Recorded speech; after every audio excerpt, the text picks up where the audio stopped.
Okay my students, good evening, how are you. बीच में एक दो दिन क्लास गैप करना पड़ा था कुछ व्यक्तिगत कारणों से। It is not working mister Ankur, this is not working. Have you not checked it? Why not? तो चलिए मैं आपको बताना चाहता, is this switch. So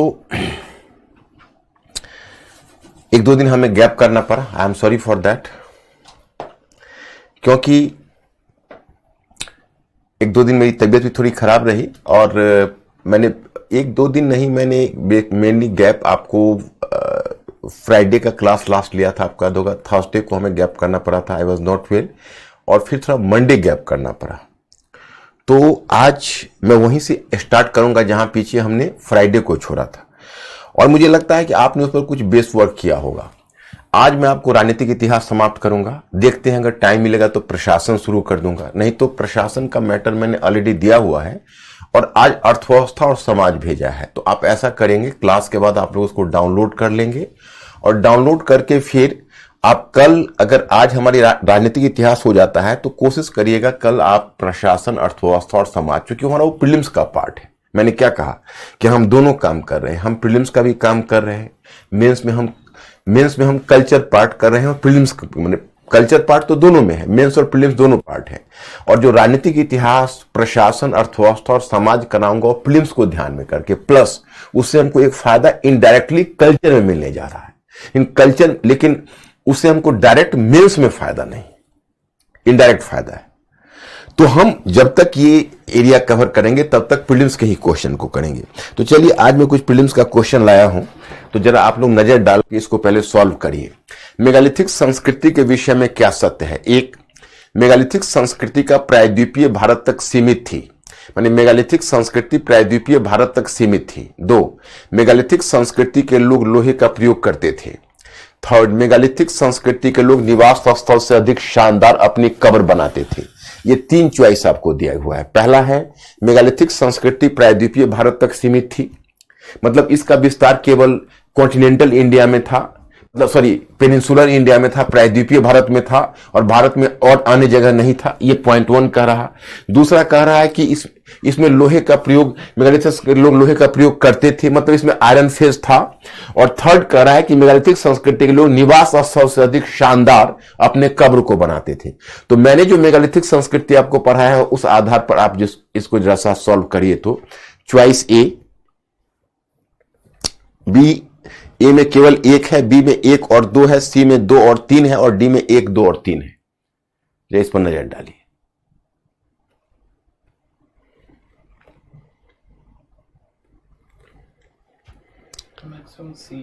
yes, C is the correct answer.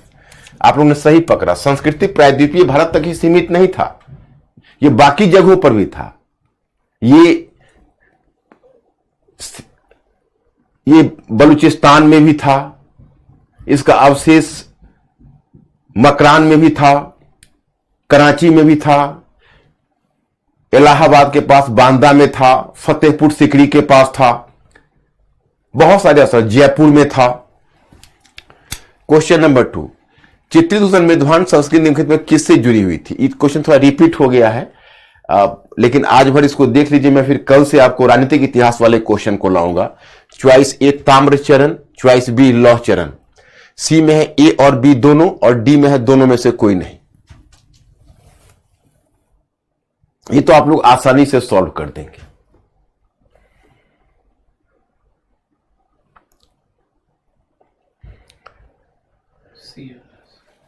Yes, बिल्कुल करेक्ट। क्वेश्चन नंबर 3, परवर्ती हड़प्पा संस्कृतियों में कांसे का प्रयोग लगभग बंद हो गया था। रीजनिंग, कांसा बनाने वाले शिल्पी अन्य क्षेत्रों में पलायन कर चुके थे। मतलब आपसे पूछा जा रहा है रीजनिंग में जैसे एसर्शन में यह कहा जा रहा है कि परवर्ती हड़प्पा संस्कृति में कांसे का प्रयोग लगभग बंद हो गया था, और रीजनिंग में कहा जा रहा है कि कांसा बनाने वाले शिल्पी अन्य क्षेत्रों में पलायन कर गए थे। क्योंकि कांसा बनाने वाले शिल्पी अन्य क्षेत्रों में पलायन कर गए थे, इसलिए कांसा का बनना लगभग बंद हो गया था, ऐसा आपसे पूछा जा रहा है। अब जरा इसको आप सॉल्व करिए। तो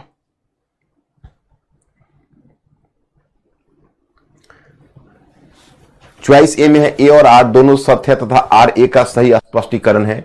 बी ए और आर दोनों सत्य है परंतु आर ए का सही स्पष्टीकरण नहीं है। सी ए सत्य है परंतु आर असत्य है और डी ए असत्य है लेकिन आर सत्य है।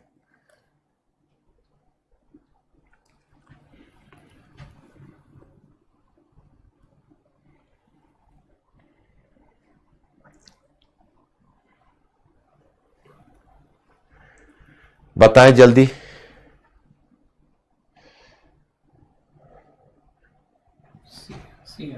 Choice number C is the correct answer. Okay, ये सत्य है लेकिन आर असत्य। बिल्कुल आप लोग लेकिन हो ब्रिलियंट लड़के, इसमें कोई शक नहीं है, क्योंकि आप आसानी से पकड़ लेते हो। जानते हो क्या वजह हुई? इसलिए कि शिल्पी पलायन कर गए थे इसलिए ऐसा हुआ। इसलिए ऐसा हुआ क्योंकि टीन जो बाहर से आयात किया जाता था वो टीन का आयात कम हो गया। हालांकि मैं आज आपको राजनीतिक इतिहास वाला क्वेश्चन देने वाला था परंतु कुछ कारणों से मैं नहीं ला पाया। मैं कल लाऊंगा। कल पॉलिटिकल हिस्ट्री जो पॉलिटिकल एक्सपेंशन है उसको आप लोग पूरा रिवाइज करके आइएगा। मैं कल कुछ थोड़ा सा एक दो ज्यादा ही क्वेश्चन लाता हूं और राजनीतिक इतिहास से पूछूंगा। उसमें आपको सारे क्वेश्चन आप सही करके हमें दिखाना। तो इसके लिए आज बच्चा खुचा आप रिवाइज कर लेना एक बार, तो वो हम देख लेंगे। तो आज मैं एक ला रहा था, मुझे लगा कि कई दिन पहले हो चुका है, पता नहीं आप भूल चुके होगे, आप गलतियां कर जाओगे, फिर भी आप सही कर पा रहे हो, मुझे बहुत खुशी हो रही है। टीन का आयात बंद होना दैट वाज द फैक्टर, ये उसका फैक्टर नहीं था। निम्नलिखित में से कौन परवर्ती हड़प्पा संस्कृति में शामिल नहीं था?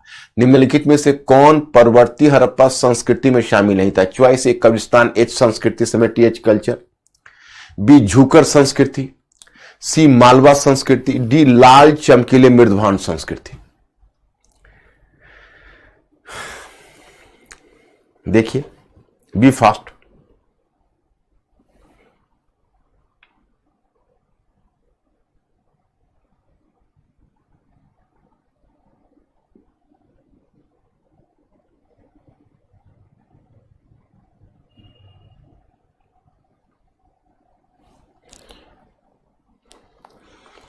क्या उत्तर आ रहा है मिस्टर अंकुर?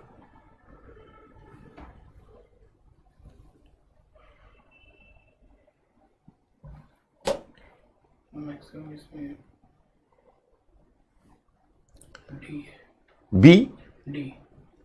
नहीं नहीं नहीं, कैसे भूल गए? मालवा संस्कृति ये परवर्ती हड़प्पा संस्कृति में शामिल है। कब्रिस्तान एच संस्कृति शामिल है, झूकर संस्कृति शामिल है, लाल चमकीले मृदभान संस्कृति शामिल है। अगर नहीं शामिल है तो सी मालवा संस्कृति शामिल नहीं है। मालवा संस्कृति परवर्ती हड़प्पा संस्कृति में शामिल नहीं है, ये अन्य ताम्रपाषाण कालीन संस्कृतियां हैं, ये मैंने आपको बताया हुआ था। अब निम्नलिखित में से कौन सी संस्कृति सीधे लौह चरण में प्रकट हुई थी? मैंने सीधा ये लोहे के चरण में ये संस्कृति प्रकट हुई थी। आहट संस्कृति, बी चित्तिदूसर मृदभान संस्कृति, सी उत्तरी काले परिसदान मृदभान संस्कृति और डबी कब्रिस्तान एच संस्कृति। मतलब कौन ये संस्कृति है जो सीधे आपको लोहे के चरण में मिलती है और पूर्व लोहे चरण में नहीं मिलती है? थोड़ा दिमाग पर जोर दीजिए, आप लोग जरूर इसको करेक्ट करोगे।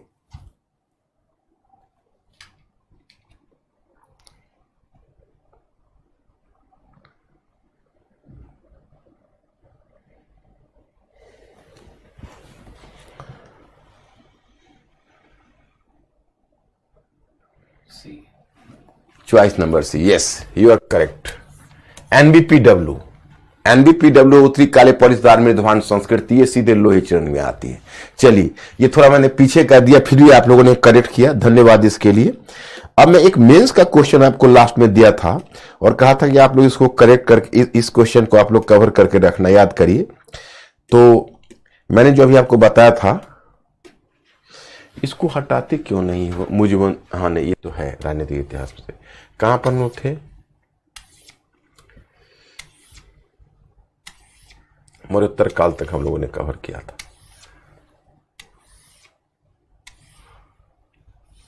वो क्वेश्चन कहां गया मिस्टर अंकुर?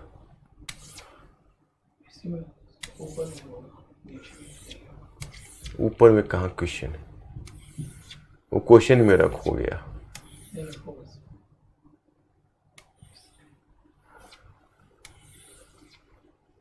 जब क्वेश्चन दूं तो आप उसको, हाँ ये हड़प्पाई कला के महत्व को उद्घाटित करते हुए परवर्ती काल में भारतीय कला पर इसकी विरासत को रेखांकित कीजिए। अब ये बताइए कि ये क्वेश्चन आप लोगों ने कर लिया था या कर लिया या परेशानी, इसमें हमारी सहायता की आवश्यकता है, बताइए।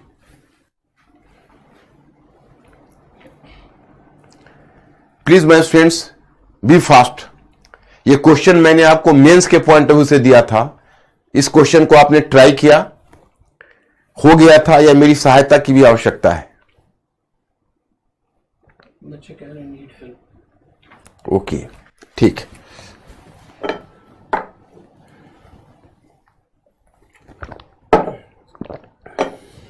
इंट्रो में दिक्कत आ रही है। अच्छा, मैं इंट्रो दे देता हूं। देखिए, अब कला के महत्व पर क्वेश्चन हो। टेम्परेचर कितना है?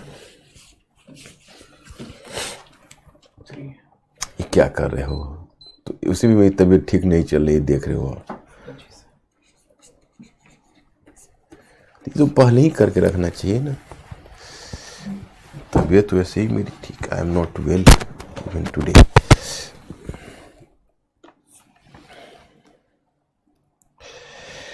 देखो, जैसे कला पर कोई क्वेश्चन हो और कला के महत्व पर क्वेश्चन हो तो इसको ऐसे शुरू करते हैं कि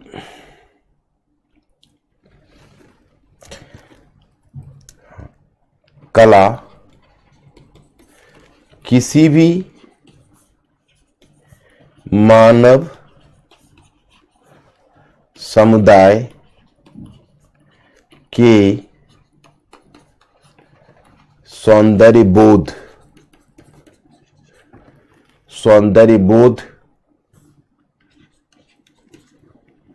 को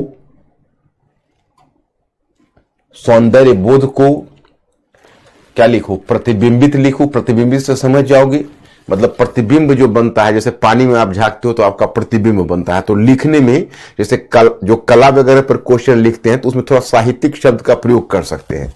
तो बोध को प्रतिबिंबित करती है, ये चलेगा, ये शब्द प्रतिबिंबित करती है।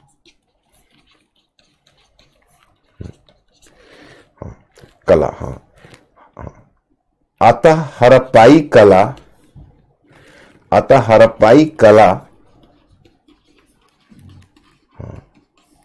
कला भी हड़प्पाई लोगों के सौंदर्य बोध का प्रतिबिंब एवं उनके उर्वर का मतलब होता है उपजाऊ, उर्वर मस्तिष्क की उपज है। मस्तिष्क की उपज है। जैसे तुम अपने जीवन में निबंध लिखते हो ना, तो निबंध में किसी से पूछते तो नहीं हो, जो आपको एक अच्छी पंक्तियां आती है, तो कला में उस तरह लिखोगे तो एक दो अच्छी पंक्तियां लिख देना। उपज है, 200-250 शब्दों का क्वेश्चन है। तो आप यहां पर दोगे कि हड़प्पाई कला की दो प्रमुख विशेषताएं थी। प्रमुख विशेषताएं थी। प्रथम, इस काल में बड़े पैमाने पर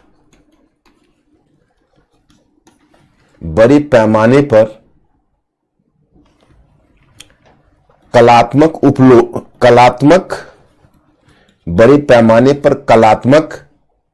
उत्पाद, मतलब बड़ी संख्या में कलाकृतियां मिली है।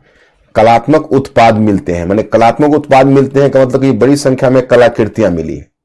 दूसरे, हड़प्पाई कला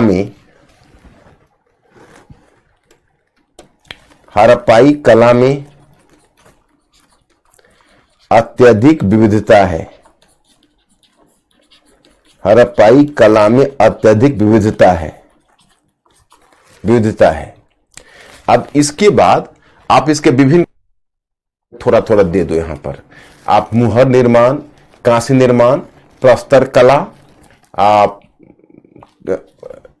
मुहर निर्माण, मन का निर्माण, कांस्य कला, प्रस्तर कला और मृण मूर्तियां, हल्का हल्का परिचय उनका दे दो 4-5 को।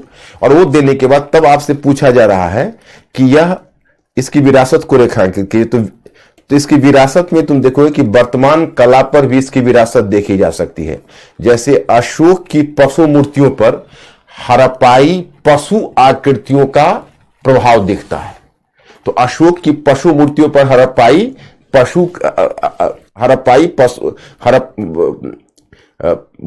मध्यकालीन या अशोक के स्तंभ पर जो पशुओं की आकृति बनी है उस पर हड़प्पाई कला का प्रभाव दिखता है। तो एक तो वह दे दो। फिर वर्तमान में भी हम देखते हैं जो मन का निर्माण किया जाता है, या वर्तमान में मन का निर्माण भी हड़प्पाई कला से प्रभावित दिखती है। फिर मुहर तो आज वैसे नहीं बनते हैं, तो उसको छोड़ दीजिए। उसकी जगह आप प्रस्तर कला के रूप में देखिए कि आज भी हमको प्रस्तर कला आज भी कोई न कोई रूप में चल रही है, और मृण मूर्तियां भी आज हमारे समाज में उपस्थित है। और नगरीय समाज में भी घरों को सजाने के लिए मृण मूर्तियों का उपयोग होता है, या फिर बच्चों के खिलौने के रूप में होता है। तो मतलब कहीं ना कहीं से आप दिखा दीजिए कि वर्तमान तक हड़प्पाई कला का कोई न कोई असर है। बस यही इस क्वेश्चन का तकाजा है और कुछ नहीं है। पहली बात ध्यान रखिए, आपके सामने जो प्रश्न आए तो आप घुटने मत टेकिए, आप बहुत साहस के साथ उस प्रश्न को पढ़िए और प्रश्न को पढ़ के उसको उत्तर ढूंढने का प्रयत्न कीजिए। प्रीलिम्स आप कितना बढ़िया हल कर रहे हो, अब मेंस में भी आप हमको जल्दी ही आप कंफर्टेबल हो जाओगे, मेरा विश्वास है।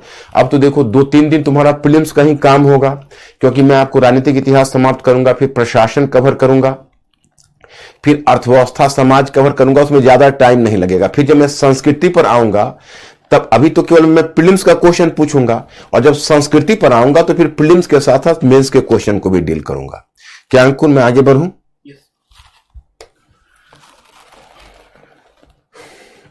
सर वेबसाइट पे बिट्टू शर्मा कह रहे हैं कि सर थोड़ा इंग्लिश में भी डील करें। Okay, right. Bittu Sharma, I have just given you the study material in English as well. In fact, whenever I started to teach this class, so I come under the impression that possibly this class is in Hindi medium. So I am not recalling, actually I am not treating this class as the English medium, because initially I have conducted this class in purely English medium, purely Hindi medium, and a separate class in purely English medium. So far I have not dealt with the English class. So that's why you can say about your class there is some confusion. I am extremely sorry for that. Whenever you find difficulty in any term, please ask me the question. So far as the question of this Harappai art is concerned, so I am just helping you. Who has just asked this question, Mr. Bittu? So I am just addressing you कि explore the significance of Harappan art. Explore the significance of Harappan art. Even in prelims question, from tomorrow onwards, I will speak simultaneously in English as well. I will communicate in English as well, so that those students who are purely in English medium would equally be benefited. मतलब who is from in English medium, I can say. अब here the question is explore the significance of Harappan art and how did it influence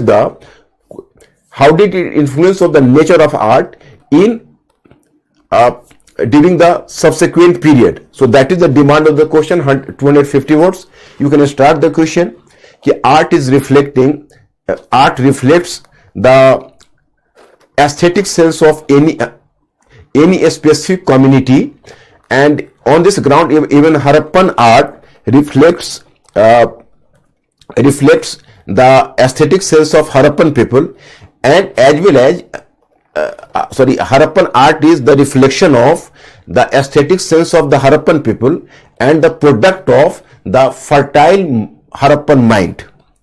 And then if you observe the Harappan art, we come to realize that there are the two features in Harappan art. Firstly, the Harappan people could produce the artifacts on massive scale. Secondly, in Harappan art we can underline the vast diversification. So these are the two features. Then we will mention about the different forms of Harappan art. For example, seal making, bronze making, the seal making, bronze making, the bead making मतलब मन का निर्माण, and then stone art as well as terracotta figurines. And then we will just mention about the impact of Harappan art on the art forms, different art forms during subsequent period. So in this way you can deal with this question. अब हम लोग आते हैं दूसरे वाले इसमें तो तुम लोगों को मैं ले चलता हूं। इसमें मैंने इंग्लिश में स्टडी मटेरियल दे ही दिया है। So we have to move from Gupta period onwards now, because in the previous class we have done up to post Maurya period, now we have to deal with Gupta period. अब just observe here, अब यहां पर आप लोग नजर उठाइए तो आप देखेंगे कि बेसिकली कुशाना साम्राज्य, मैंने पीछे कुशाना साम्राज्य के बारे में आपको बताया, कुशाना एम्पायर। तो जब कुशाना एम्पायर, जो कुषाण साम्राज्य का पतन हुआ, तो कुषाण साम्राज्य के पतन के बाद उत्तर भारत में एक दो थोड़ा सा लेस इंपॉर्टेंट राजवंश आए। उसमें से उनको कहते हैं नागवंश और मुरुंड वंश। मतलब आफ्टर यू कैन से कि Kushana empire, after the disintegration of Kushana empire, there emerge some new dynasties like Naga dynasty and Murunda dynasty. Then this vacuum was finally filled up by Guptas. अब ये जो शून्य है इसको गुप्त भरेंगे, पॉलिटिकल वैक्यूम को। तो जो गुप्ता रूलर है उसमें सबसे पहले चर्चा होती है, क्योंकि हमें जो बाद में जिसको समुद्रगुप्त का इलाहाबाद या प्रयाग प्रशस्ति कहते हो, यानी प्रयाग यूलॉजी और इलाहाबाद इंस्क्रिप्शन, तो उसमें पहले और जो सबसे आरंभिक गुप्ता डायनेस्टी किंग्स हैं तो उनमें नाम आता है गुप्त शासक में दो गुप्त शासकों का नाम आता है। एक का नाम है श्रीगुप्त, सबसे पहला जो है उनका नाम है श्रीगुप्ता या श्रीगुप्त, और दूसरा घटोत्कच गुप्ता या घटोत्कच गुप्त। ये दो उनके आदि पुरुष हैं। लेकिन जो गुप्तों का इतिहास सबसे पहले क्लियर हुआ है वो चंद्रगुप्त प्रथम के टाइम में, चंद्रगुप्ता द फर्स्ट। और चंद्रगुप्त प्रथम का काल है 319 से 335, 335। और ये जो चंद्रगुप्त फर्स्ट का पीरियड है, so the Gupta era is supposed to have started from the period of the Chandragupta the first. जो गुप्ता संवत है वो चंद्रगुप्त प्रथम के समय से स्टार्ट माना जाता है। चंद्रगुप्त प्रथम के विषय में कहा जाता है कि यह पहला इस वंश का पहला स्पष्ट शासक था, बिकॉज चंद्रगुप्त फर्स्ट को दो उपलब्धियां बताई जाती है कि he issued the first gold coins in his name, and secondly he could have taken the title of Maharaja Dhiraja. मतलब इसने महाराजा धीराज की उपाधि ली और अपने नाम से सिक्के जारी किए, इसलिए इस वंश का प्रथम स्पष्ट शासक चंद्रगुप्त प्रथम को काम माना जाता है। चंद्रगुप्त प्रथम के बारे में कहा जाता है कि पहले यह प्रयाग क्षेत्र में स्थित था। पहले इसका शासन प्रयाग, जिसको इलाहाबाद क्षेत्र कहते हैं, इलाहाबाद में इसका शासन था। फिर वो इलाहाबाद से धीरे से पूरब की तरफ आ गया, फ्रॉम ईस्टवर्ड, और मगध पर कब्जा कर लिया। तो इलाहाबाद से मगध की तरफ इसने पहले अपने राज्य का निर्माण किया। अब in northern part of Bihar you can say कि there was a powerful dynasty that was called the Lichchhavi dynasty. So Chandragupta the first, for the sake of maintaining marital alliance, got Prabhavati Gupta, got you can say a daughter from Likshmi dynasty. Her name was Kumar Devi. So he got married to with Kumar Devi. That was from Likshmi dynasty. Likshmi dynasty, लिक्ष्मी राजकुमारी एक थी जिसका नाम था कुमार देवी. उससे इसने कुमार देवी के साथ विवाह किया ताकि इसका जो राजनीतिक स्थिति हो, पॉलिटिकल इसका कंडीशन हो, ज्यादा मजबूत हो. अब देखो कुमार देवी के साथ अपने मैरिज को इसने कितना महत्व दिया, कितना इंपॉर्टेंस दिया. इसका सबसे बड़ा प्रमाण यह है कि यह अपने सिक्के पर एक तरफ सिंह की आकृति और दूसरी तरफ इस सिंह पर बैठे हुए कुमार देवी की आकृति खुदवाता है ये, और एक तरफ अपना नाम खुदवाता है, दूसरी तरफ सिंह पर बैठे हुए कुमार देवी की आकृति खुदवाता है. इतना इंपॉर्टेंस इसने दिया. इतना ही नहीं, इसका जो उत्तराधिकारी था समुद्रगुप्त, उसने लिक्ष्मी दौहित्र की उपाधि ली थी. लिक्ष्मी दौहित्र का मतलब है द यू कैन से उसको कहते हैं लिक्ष्मी का भांजा, मतलब the son of the sister of लिक्ष्मीज. तो ये टाइटल उसने ली थी, यानी समुद्रगुप्त ने. इसका मतलब है कि लिक्ष्मी डायनेस्टी के वैवाहिक संबंध को इसने काफी महत्व दिया था. अब इसका उत्तराधिकारी हुआ समुद्रगुप्त, समुद्रगुप्ता. उसका टाइम पीरियड है 335 से 380. इसके बारे में कहा जाता है कि even a British historian Smith has characterised him as the Napoleon of India. क्योंकि यूरोसेंट्रिक विचार होना तो चाहिए था, नेपोलियन को समुद्रगुप्त ऑफ इंडिया बोलते, लेकिन नहीं, समुद्रगुप्त को ही नेपोलियन ऑफ इंडिया बोल रहे हैं. चलिए यही सही. तो समुद्रगुप्त को नेपोलियन ऑफ इंडिया कहा है. और किसने कहा है? तो यह कहा गया है एक ब्रिटिश हिस्टोरियन स्मिथ के द्वारा. इसके बारे में कहा जाता है इसने 5 चरणों में अपने विजय अभियान को पूरा किया था। इसकी सूचना हमें किससे मिलती है? तो इसका एक दरबारी लेखक है जिसका नाम है हरिसेन, और हरिसेन का एक यूलॉजी है, एक प्रशस्ति है जिसको कहते हैं प्रयाग प्रशस्ति, प्रयाग यूलॉजी। तो उसमें उसने 5 चरणों में विजय बताई है। कहा है कि पहले चरण में उसने गंगा यमुना के 8 राज्यों को पराजित किया, जिसमें नाग भी थे, जिसमें अहिच्छत्र का राज्य था, जिसमें चंपावती का राज्य था, जिसमें विदिशा का राज्य था, सभी को पराजित किया। दूसरे चरण में इसने उत्तर पश्चिम के गणराज्यों को, जो नॉन रिपब्लिकन स्टेट्स था, उसको पराजित किया, और कुछ सीमावर्ती राज्यों को पराजित किया, जिसमें नेपाल था, भूटान था, आदि था। तो इसलिए एक सेंस में भारत से गणराज्य समाप्त करने की का दायित्व इसी समुद्रगुप्त के मत्थे ही रखी जाती है। थोड़ा सा एक पॉइंट और आगे बढ़ा, फिर आप इसके आगे आता है तृतीय चरण। तृतीय चरण में ये विंध्य क्षेत्र आप देख रहे हो। विंध्य क्षेत्र में कुछ जंगली राज्य थे, उसको आटविक राज्य बोलते थे, जंगली राज्य, आटविक राज्य। तो आटविक स्टेट्स के कुछ जंगली राज्य के राज्यों को इसने पराजित किया तृतीय चरण में। चतुर्थ चरण में इसके बारे में कहा जाता है कि इस रूट को पकड़ के समुद्रगुप्त ऐसे आया और दक्कन के 12 राज्यों को पराजित किया, जिसमें पल्लव राजवंश भी था, और पल्लव राजवंश के शासक विष्णुवर्धन को भी पराजित किया था। और 5वें चरण में इसने कुछ विदेशी राज्यों को पराजित किया, जिसके बारे में हरिसेन विवरण देता है उस राज्य के बारे में कि देवपुत्र शाहनुशाही, देवपुत्र शाहनशाही कहा जाता है कुषाणों को, कि देवपुत्र शाहनशाही शक मुरुंड, माने शक मुरुंड और देवपुत्र शाहनुशाही को इसने पराजित किया। तो 5वें चरण में इसने विजय अभियान अपना पूरा किया। लेकिन ध्यान रहे, हरिसेन इसका दरबारी लेखक है, थोड़ा सा बढ़ा चढ़ा कर तो जरूर लिखा होगा, लेकिन यह एक विजेता भी था, क्योंकि इसके बाद इसने एक अश्वमेध यज्ञ किया था, और अपने सिक्के पर इसने, समुद्रगुप्त ने अश्वमेध पराक्रम की उपाधि खुदवाई थी। तो यह तथ्य दर्शाता है कि यह एक महान विजेता था, और 380 में इसका डेथ हो गया। तो इसने उत्तर भारत के एक बड़े क्षेत्र को जीता था। दक्षिण में इसने दक्कन राज्य तक हमला किया था, परंतु उस हमला के बाद दक्षिण पर नियंत्रण डायरेक्ट नहीं बनाए रखा, और उत्तर भारत में भी कुछ क्षेत्रों पर इसका प्रत्यक्ष नियंत्रण रहा। अब इसका उत्तराधिकारी हुआ चंद्रगुप्त विक्रमादित्य। इसका नाम चंद्रगुप्त द्वितीय भी है या चंद्रगुप्त विक्रमादित्य भी है। इसका टाइम पीरियड है 380 से 412, कहीं कहीं 415 भी मिलता है, तो 415 412 कोई भी मिले आप ले लीजिए।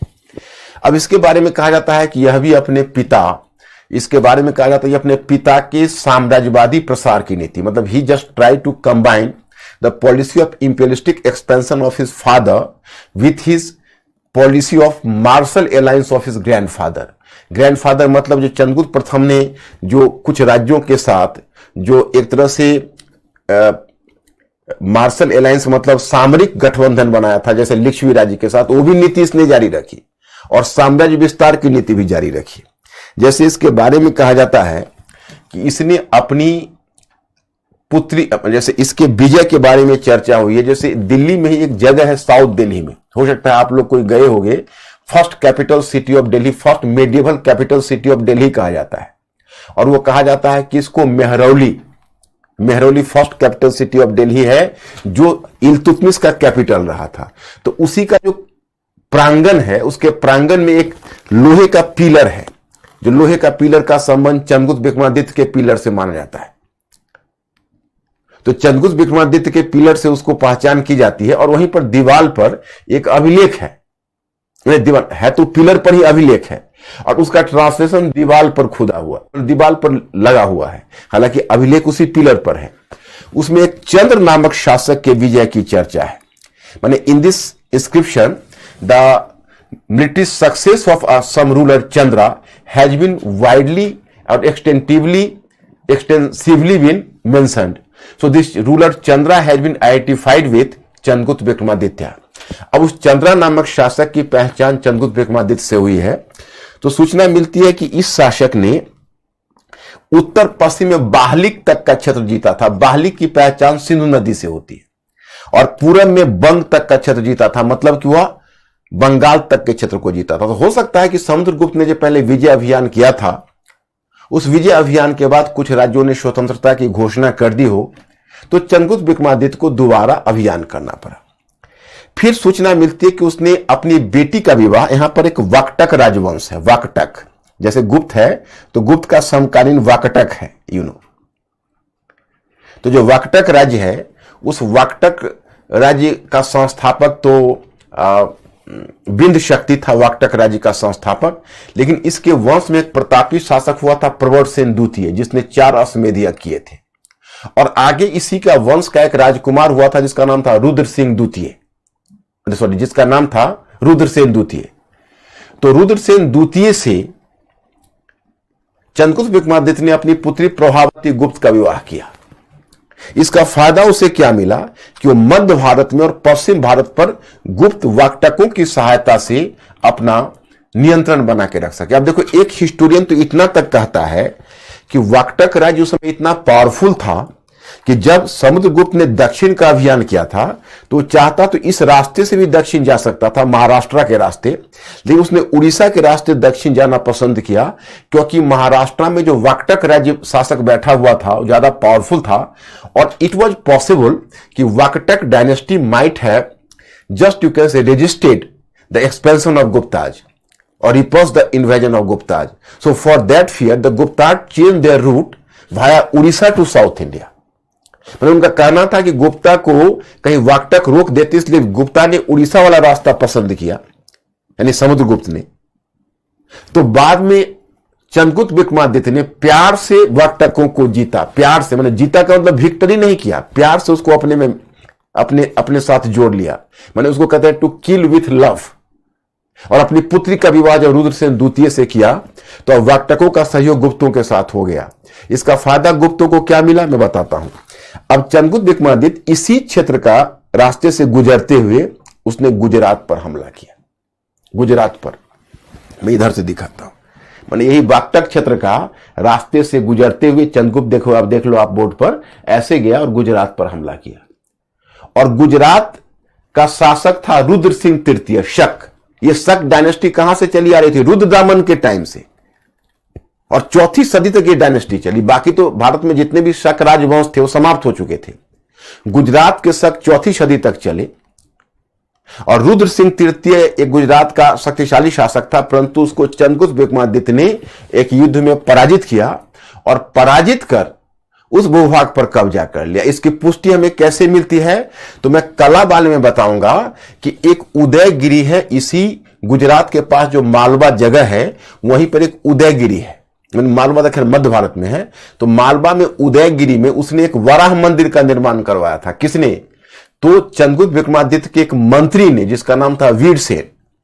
और वीरसेन दावा करता है कि वो अपने स्वामी के साथ इस भूभाग को जीतता हुआ यहां आया था। तो यह वीरसेन का दावा है कि वो अपने स्वामी के साथ इस भूभाग को जीतता हुआ आया था। और दूसरा मैं आप इसमें बताऊं कि इसमें दूसरा फैक्टर एक और भी काम कर रहा,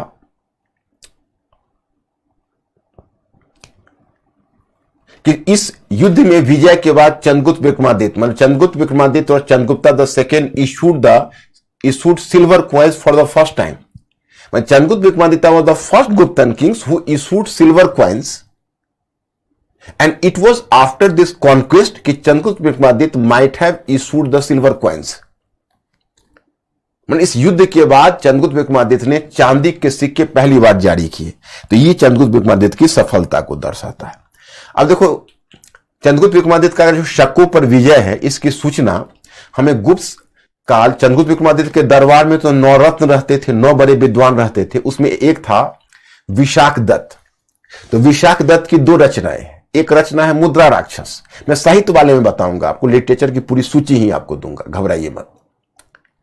तो एक है मुद्रा राक्षस, जिसका रेफरेंस हमने दिया था जब मैंने आपको मौर्यों की विजय उत्तर पश्चिम में दिखाई थी, मुद्रा राक्षस, जिसमें चंद्रगुप्त और चाणक्य की कहानी झलक मिलती है। और दूसरा था देवी चंद्रगुप्तम। इसमें सूचना मिलती है कि चंद्रगुप्त विक्रमादित्य का एक बड़ा भाई था, उसका नाम था रामगुप्त, और रामगुप्त की पत्नी थी ध्रुव स्वामिनी। और चंद्रगुप्त विक्रमादित्य का पहले युवा चंद्रगुप्त विक्रमादित्य का पहले का नाम था देवश्री। तो इसमें कहानी यह है कि जब रुद्र सिंह तृतीय ने जब रामगुप्त पर दबाव डाला कि तुम अपनी पत्नी की डोली हमारे यहां अर्पित करो, तो रामगुप्त एक कमजोर शासक था, उसने अपनी पत्नी की डोली को अर्पित करने के लिए वो तैयार हो गया और ध्रुव स्वामी को कहा कि वह पालकी पर बैठ के रुद्र सेन तृतीय जो शक शासक है उसके पास जाए। लेकिन ध्रुव स्वामी एक बड़ी ही स्वाभिमानी महिला थी, उसने यह आदेश मानने से इनकार कर दिया और मतलब उसने बदले में अपने देवर के पास शिकायत की। तो इस बात से चंद्रगुप्त विक्रमादित्य को बहुत गलानी हुई, जो देवश्री था उस समय, देवश्री को गलानी हुई और देवश्री स्त्री के वेश में तलवार छिपा के यहां से उस पालकी में चला गया और उस डोली में, और उस डोली में जाकर और फिर जाकर उसने रुद्र सिंह तृतीय को महिला के वेश में उसके शयन कक्ष में गया और फिर तलवार निकाला और रुद्र सिंह तृतीय को ललकारा युद्ध के लिए, वहीं पर मार डाला। इस तरह उसने गुजरात विजय की। हालांकि ये साहित्यिक कहानी है, सच कम है, काल्पनिक ज्यादा है। और सबसे बड़ी बात है कि उस समय शासक अपनी प्रशंसा में इस तरह की कहानी लिखवाते थे, विशेषकर अपने दरबारी लेखक से। और जहां तक चंद्रगुप्त विक्रमादित्य का सवाल है, तो रामगुप्त उसका बड़ा भाई है, तो संभव है कि रामगुप्त से उसने सत्ता छीनी और तब शासक बना। रामगुप्त के सिक्के भी हमको विदिशा से मिले हैं। तो इसी कहानी को गढ़ने के लिए उसने एक लोमहर्षक रूप दिया है। तो ये कहानी हो गई। अब इसके बाद आपको सूचना मिलती है कि चंद्रगुप्त विक्रमादित्य के बाद उसका उत्तराधिकारी हुआ कुमारगुप्त प्रथम। चंद्रगुप्त विक्रमादित्य के बाद उसका उत्तराधिकारी हुआ कुमारगुप्त प्रथम, और कुमारगुप्त प्रथम का टाइम पीरियड है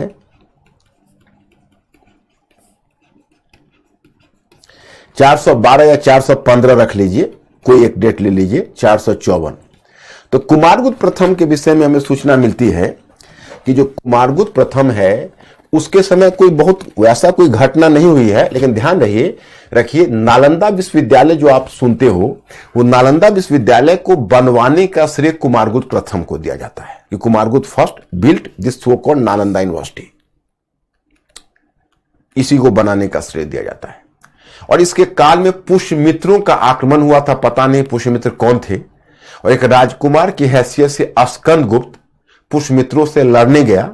और जैसा कि उसके भीतरी स्तंभ अभिलेख से सूचना मिलती है कि जब वह पुष्यमित्रों को पराजित करके स्कंदगुप्त लौटा तो अपनी माता को विधवा पाया, मतलब उसके पिता की मृत्यु हो चुकी थी।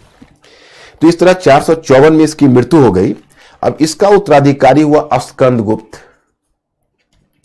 स्कंदगुप्त का टाइम पीरियड है 454 से 467। स्कंदगुप्त के समय की एक ही इंपॉर्टेंट घटना पीटी पॉइंट ऑफ व्यू से आप याद रखिएगा। जैसे आपसे अगर प्रश्न पूछा जाता है कि हुरों का पहला आक्रमण भारत में किस गुप्त शासक के काल में हुआ, तो आपका उत्तर होना चाहिए स्कंदगुप्त। मतलब हुरों का पहला आक्रमण भारत में स्कंदगुप्त के समय हुआ। लेकिन हुर कौन थे? तो हुर मध्य एशिया की जनजाति थे। जैसे इससे पहले आपको इंडो ग्रीक आए, शक आए, पार्थियंस आए, कुषाण आए, जिसमें हुर आए, ये भी बहुत लड़ाकू और क्रूर थे।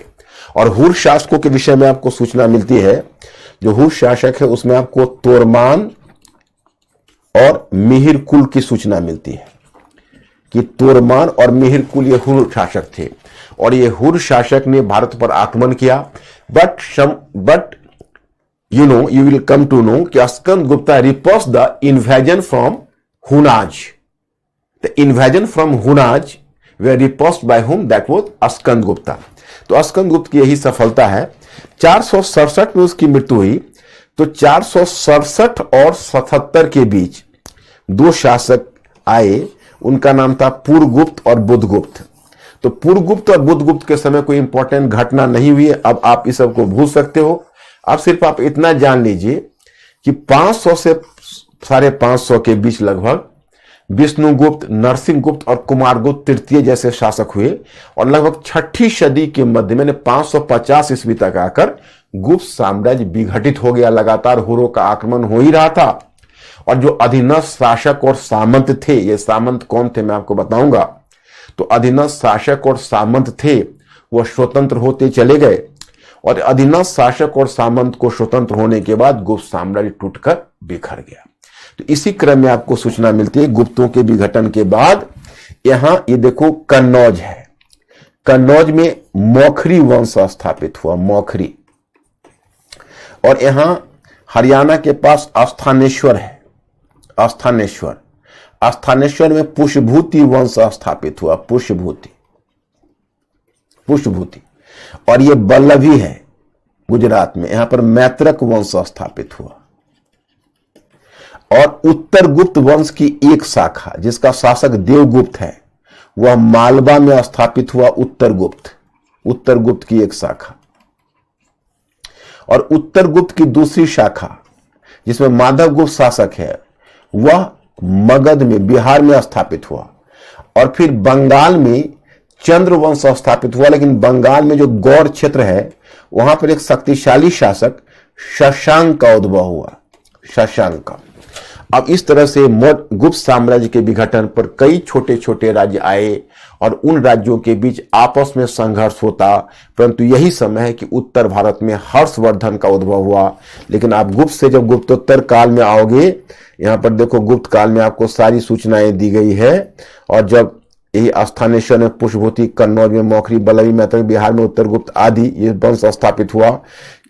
इसके बाद अब आते हो गुप्तोत्तर काल में। तो गुप्तोत्तर काल में उत्तर भारत में आप हर्षवर्धन का साम्राज्य देखोगे और दक्षिण भारत में मैं दो दिखाऊंगा। इधर आएगा चालुक्य राजवंश और इधर पल्लव राजवंश। तो पल्लव और चालुक्य के बीच निरंतर संघर्ष होगा। तो हम गुप्तोत्तर काल में आएंगे और गुप्तोत्तर काल के बाद फिर हम पूर्व मध्य काल तक जाकर यह कहानी हमारी समाप्त हो जाएगी। तो पहले मिस्टर अंकुर बताइए कि गुप्त काल तक ये लोग क्लियर हैं, कहीं कोई प्रॉब्लम तो नहीं है?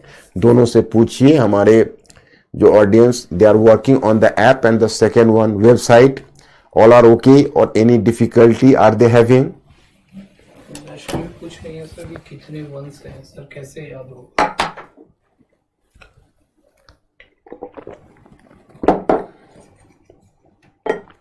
कौन पूछ रही है? वैष्णवी। इसका मतलब है कि आप हमारा इंस्ट्रक्शन नहीं मान रहे हो।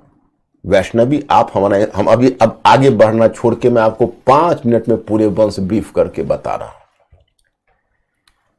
जिसी समय हमने लिंक कर दिया, तो लिंक में तो लोग इतना याद कर देते हैं जो Guinness book of world record में चले जाते हैं, लिमिका बुक ऑफ रिकॉर्ड में चले जाते हैं। सुनिए मेरी मेमोरी की, इस उम्र में मेरी मेमोरी, आप कहिए हमको, मैं पत्थर तोड़ते हुए इंसान से लेकर वर्तमान काल तक का इतिहास आपको बता देता हूं। फिर वैष्णवी आपको पता चल जाएगा कि मैं भी इंसान हूं और याद हो सकता है। याद रखने का सबसे बेहतर तरीका होता है इंटीग्रेटेड। लेकिन आप लोगों के साथ दिक्कत क्या है कि आप में से कुछ लोग मेरा इंस्ट्रक्शन नहीं मानते हो, पढ़ते हो मुझसे लेकिन मनमानी करते हो, फिर बाहर से कैसे याद रहेगा? आप बैठ के याद करोगे तो जिंदगी में याद नहीं होगा। आइए, कहां से शुरू किया? हमने पहले आपको बताया था वैदिक काल से। मैंने कहा वैष्णवी, अगर आपने पढ़ने के बाद आपने 2-3 बार रिवाइज करते और उसके बाद एक याद रखने का उत्साह होता है। वैष्णवी, अभी हिस्ट्री क्या है, इकोनॉमी कैसे याद रखोगे, पॉलिटिक्स कैसे याद रखोगे, साइंटिस्ट कैसे याद रखोगे, सोशल इश्यूज कैसे याद रखोगे? याद रखने का झमेला तो हर जगह है। अगर हम कायदे से किसी विषय को ना पढ़ें तो हमेशा याद रहेगा। अब देखिए, मैं अब हमेशा प्रॉब्लम आएगा, हमेशा चुनौती होगी। जैसे पहले मैंने आपको वैदिक काल बताया, तो वैदिक काल में पहले आप ऋग्वैदिक काल में आए तो सुनते हो भाई जनजातीय ट्राइब है, ठीक है। जनजातीय ट्राइब आपस में लड़ते झगड़ते थे, राज्य का निर्माण नहीं हुआ था, वह अर्ध घुमक कर जीवन जीते थे। उनका एक्सपेंशन कैसे हुआ, आंख बंद करके मानचित्र पर हम देखते हैं तो पूर्वी अफगानिस्तान, पंजाब, हरियाणा, राजस्थान और पूर्वी अफगानिस्तान, कश्मीर, सिंध, पंजाब, हरियाणा, राजस्थान, और फिर पश्चिमी उत्तर प्रदेश, यहां तक उनका एक्सपेंशन है। जब उत्तर वैदिक काल में आए तो देखोगे गंगा यमुना के ऊपरी द्वार में कुरु राजवंश, पंचाल राजवंश और जब जिसी समय उत्तर वैदिक काल समाप्त होते होते वो फिर मध्य गंगा घाटी में आ गए, जिसमें सरयू नदी के किनारे कोशर राज्य स्थापित हुई, बरनवती नदी के किनारे काशी राज्य स्थापित हुई, सदानीरा नदी या गंडक के किनारे विदेह माधव की राज्य स्थापित हुई। यहीं तक मैंने आपको एक्सपेंशन बताया। इसके बाद उधर मागध है, अंग है, वगैरह वगैरह। फिर हम आ गए 16 महाजनपद। तो वहां पर हमने आपको अल्फाबेट्स पर बता दिया कि ए पर देखिए 3 है अवंती अंग अस्मक, बी पर कोई नहीं है, सी पर 1 है चेदी, लोकेशन बता दिया। फिर मैंने बता दिया डी पर नहीं है, ई एफ पर नहीं है, जी पर 1 है गांधार।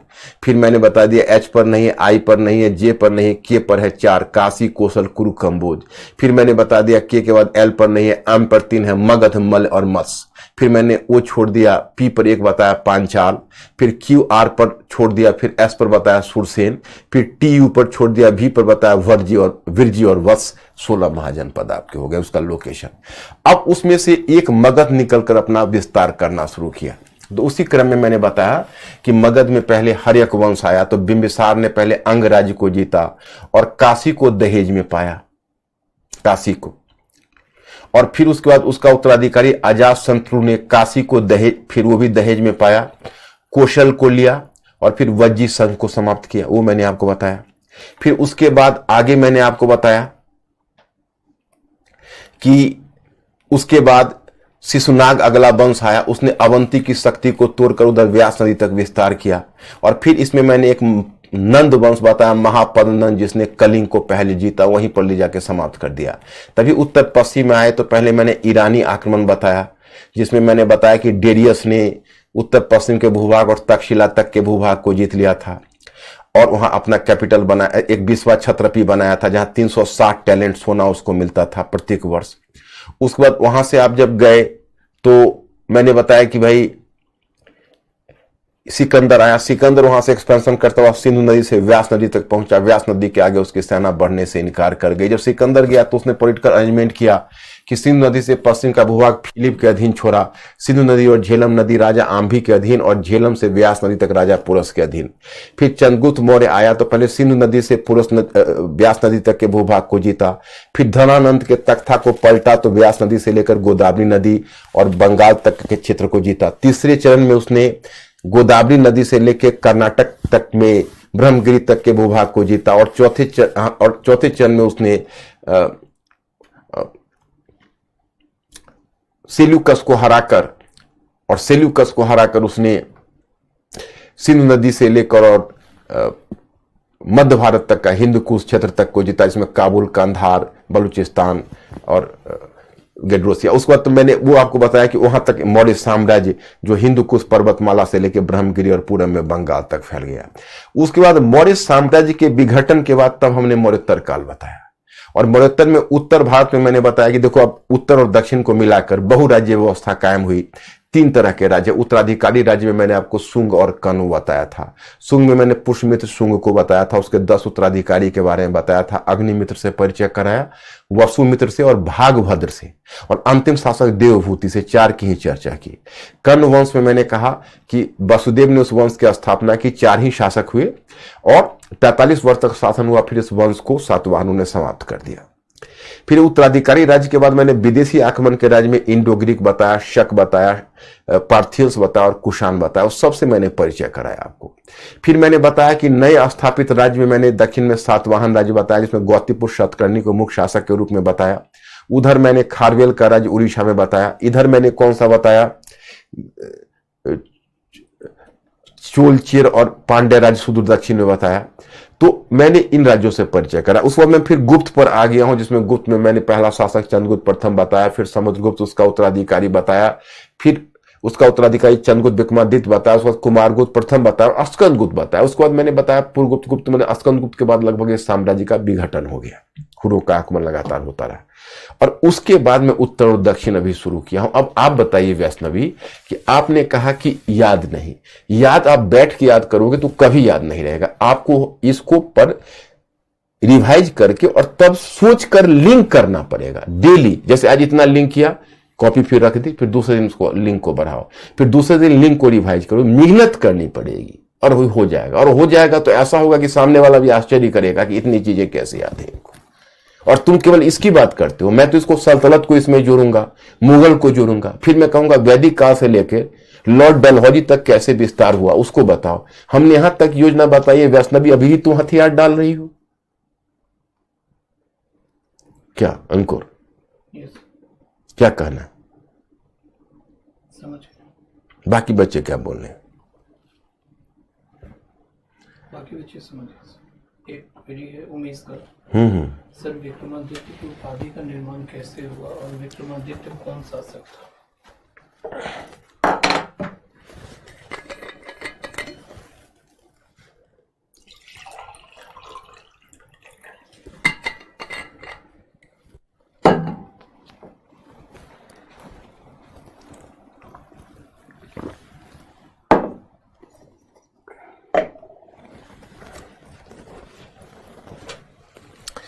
देखो, विक्रमादित्य युद्ध विजेता के लिए उपाधि आई। और सबसे पहले मैं आपको बताऊं कि इतिहास में पहला विक्रमादित्य कहा गया कि एक कोई भारतीय शासक था, उसकी पहचान बहुत स्पष्ट नहीं है।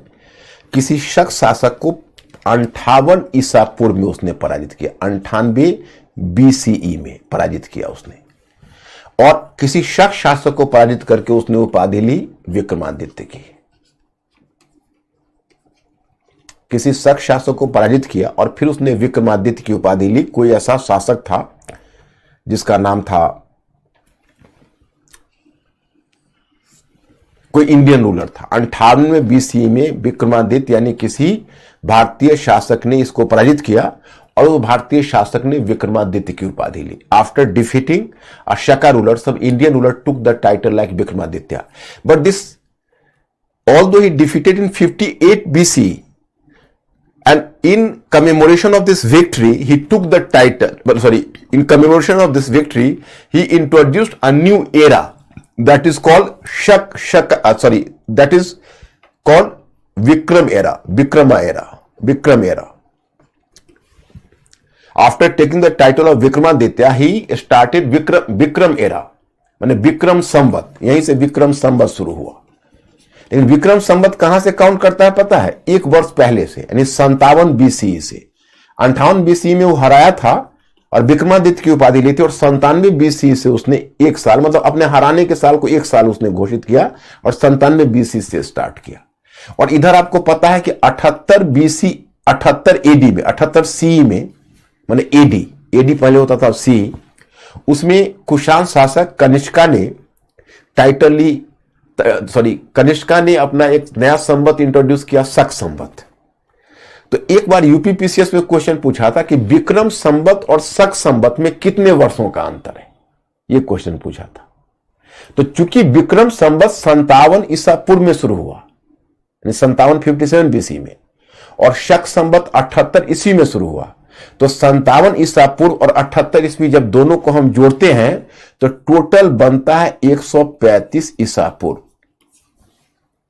ये जो शासन है दैट स्टार्टेड फ्रॉम 135 BCE,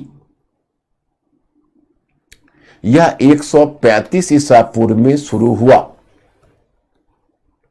57 ईसा पूर्व एवं 78 ईसा पूर्व, दोनों मिला के बनता है 137 ईसा पूर्व में, 135 ईसा पूर्व में शुरू हुआ है। तो इस प्रकार से यह है। अब पहला जो शासक जीत विजेता था उसको वो विक्रमादित्य की उपाधि ली, तो वहीं से विक्रमादित्य की उपाधि लेने की होड़ चली। इतिहास में बहुत सारे विक्रमादित्य की उपाधि ली है। भारतीय इतिहास में कुल कितने विक्रमादित्य हुए? 14 विक्रमादित्य हुए। उनका हमको मामला हासिल नहीं है कि भाई 14 विक्रमादित्य कौन है, लेकिन भारतीय इतिहास में कुल आर्य शर्मा लिखते हैं कि 14 विक्रमादित्य हुए हैं। तो यही है विक्रमादित्य का इतिहास। और मिस्टर अंकुर क्या बोलते हो? सब ओके हैं? निशा पूछिए, अक्षुण का मतलब? अक्षुण्ण का मतलब होता है सुरक्षित रखना, सुरक्षित। अब देखो, अब आ गए हर्षवर्धन के समय। तो हर्षवर्धन की कहानी यूं है कि मैंने आपको बताया कि देखो यहां पर कई राजवंश है। इधर मौखरी राजवंश स्थापित है, इधर स्थानेश्वर में पुष्पभूति राजवंश स्थापित है, गुजरात के वल्लभी में मैत्रक राजवंश स्थापित है, और एक उत्तर गुप्त वंश है जो मालवा में स्थापित है, उसका शासक है, उसका नाम है देवगुप्त। और एक उत्तर गुप्त की शाखा बिहार में स्थापित है जिसका शासक है माधवगुप्त। और एक बंगाल में पहले चंद्रवंश था, फिर बंगाल में गौड़ क्षेत्र में एक शक्तिशाली शासक हुआ जिसका नाम था शशांक, गौड़ क्षेत्र में। तो ये उत्तर भारत में अभी एक तरह से इतने राजवंश हैं और एक तरह से आपस में इनका शक्ति संतुलन बना हुआ है। पुष्यभूति वंश का शासक प्रभाकर वर्धन था और प्रभाकर वर्धन के 2 पुत्र थे। बड़े पुत्र का नाम राज्यवर्धन और छोटे पुत्र का नाम हर्षवर्धन था। तो इस स्थिति में परिवर्तन तब आया जब प्रभाकर वर्धन ने अपनी पुत्री राजश्री का विवाह, जैसे उसके 2 पुत्र और 1 पुत्री थी, पुत्री का नाम था राजश्री, तो उसने राजश्री का विवाह मौखरी शासक ग्रहवर्मन, मौखरी शासक था ग्रहवर्मन, उससे उसने अपनी पुत्री की शादी की। अब इसका बड़ा ही प्रतीकात्मक महत्व है क्योंकि अभी कई छोटे छोटे राज्य थे, आपस में इनका संतुलन था, आपस में संघर्ष था। लेकिन जब मौखरी वंश और पुष्यभूति वंश के बीच वैवाहिक संबंध कायम हो गए तो उत्तर भारत में एक प्रकार से शक्ति संतुलन बिगड़ गया। अब उत्तर भारत में शक्ति संतुलन बिगड़ गया क्योंकि मौखरी वंश और पुष्यभूति वंश की क्षमता आपस में मिलने लगी। तो इस बात से जलन हुई बंगाल के शासक शशांक को, और जो बंगाल का शासक शशांक था उसका मालवा के शासक देवगुप्त से एक गुप्त संबंध था, मतलब दोनों के बीच अच्छे ताल्लुकात थे। तो शशांक ने देवगुप्त को भड़काया कि वह कन्नौज पर हमला करके पुष्यभूति वंश के शासक ग्रहवर्मन की हत्या कर दे। तो देवगुप्त ने कन्नौज पर हमला किया, एक युद्ध में ग्रहवर्मन को पराजित करके मार डाला।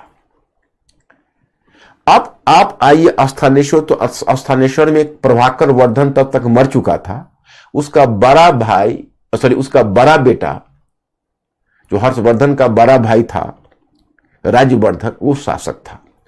उसको जो अपने बहनोई की हत्या की सूचना मिली तो बहुत दुखी हुआ और फिर वहां से सेना सजाकर वो अपने बहनोई का बदला लेने निकला। और जब वो कन्नौज पहुंचा तो कन्नौज पहुंचने से पहले ही हुआ उस समय उसकी मुठभेड़ हो गई। जो उसके बहनोई का हत्यारा था मालवा का शासक देवगुप्त, उससे उसकी लड़ाई हुई और एक युद्ध में राज्यवर्धन ने देवगुप्त को पराजित करके मार डाला और अपने बहनोई की हत्या का बदला ले लिया। अब वह कन्नौज के राजप्रसाद में विश्राम ही कर रहा था, लेकिन तभी जो शशांक ने धोखे से उसकी हत्या करवा दी। इस तरह राज्यवर्धन की हत्या हो गई। तो उस संकट की घड़ी में हर्षवर्धन का उद्भव हुआ और हर्षवर्धन पहले स्थानेश्वर जो हरियाणा में है उसका शासक बना और फिर सेना लेकर कन्नौज की तरफ बढ़ा।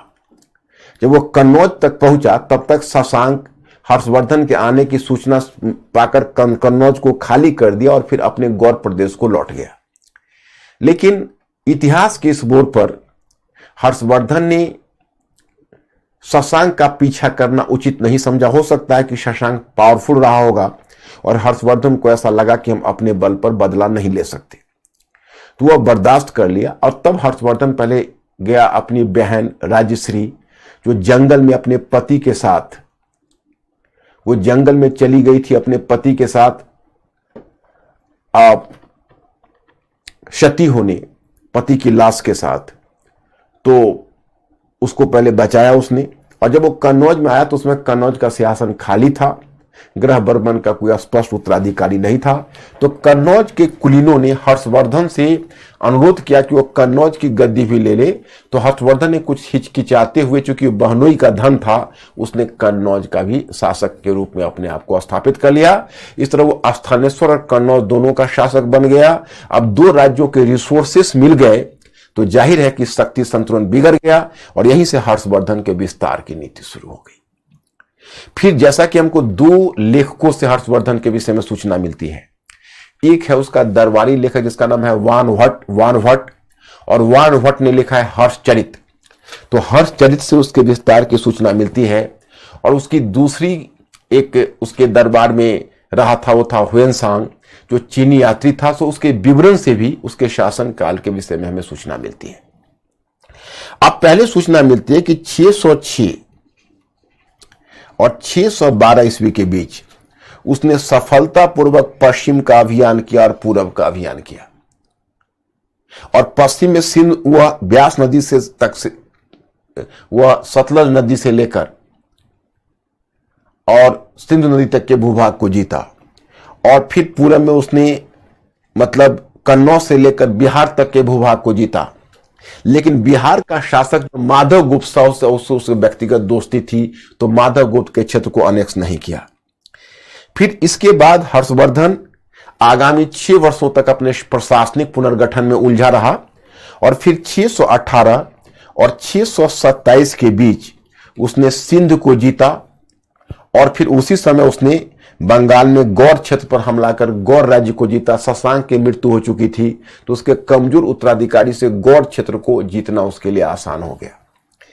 फिर 630 ईस्वी में उसने बल्लभी के मैत्रक शासक धारसेन तृतीय का उत्तराधिकारी था ध्रुवसेन बालादित्य, उस पर हमला किया। क्योंकि देखो, जिस तरह हर्षवर्धन उत्तर भारत के क्षेत्र को संगठित कर रहा था, उसी प्रकार दक्षिण भारत के क्षेत्र को संगठित कर रहा था चालुक्य शासक पुलकेशिन द्वितीय। तो पुलकेशिन द्वितीय के अधीन दक्षिण भारत के भूभाग, बड़े भूभाग पर भी को भी एकीकृत किया जा रहा था। तो पुलकेशिन द्वितीय एक पावरफुल किंग था और वह हर्षवर्धन के प्रतिद्वंदी के रूप में उभर रहा था। तो ध्रुवसेन बालादित्य पुलकेशिन द्वितीय के मित्र मंडली में चला गया था, उसके प्रभाव क्षेत्र में चला गया था। तो हर्षवर्धन ने गुजरात पर हमला कर बल्लभी शासक ध्रुवसेन बालादित्य को पराजित किया और उसके अपने कैंप में ले आया, अपनी पुत्री से उसका विवाह कर दिया।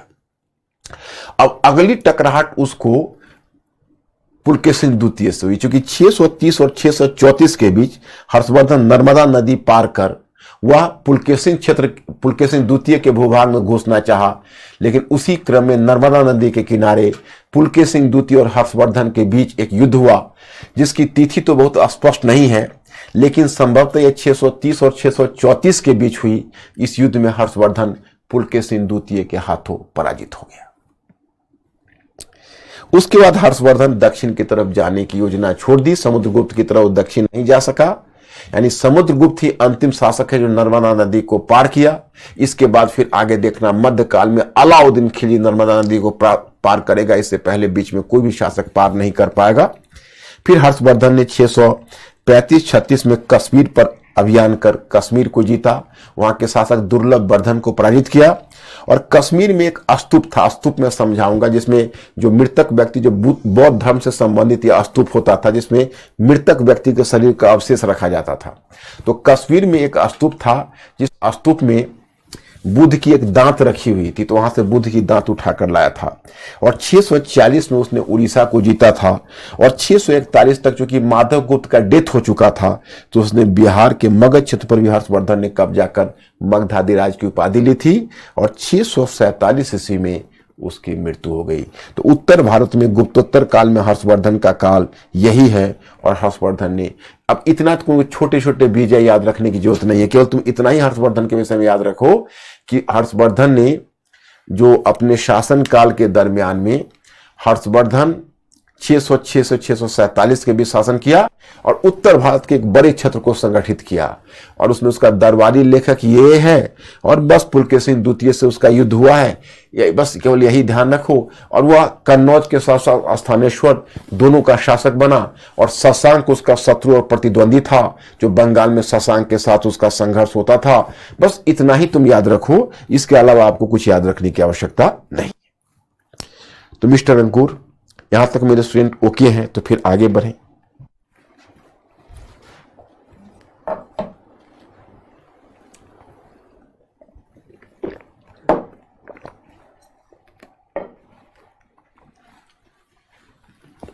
मैं स्टूडेंट्स आर यू ओके? यहां तक आगे बढ़ूं, दक्षिण भारत चलूं?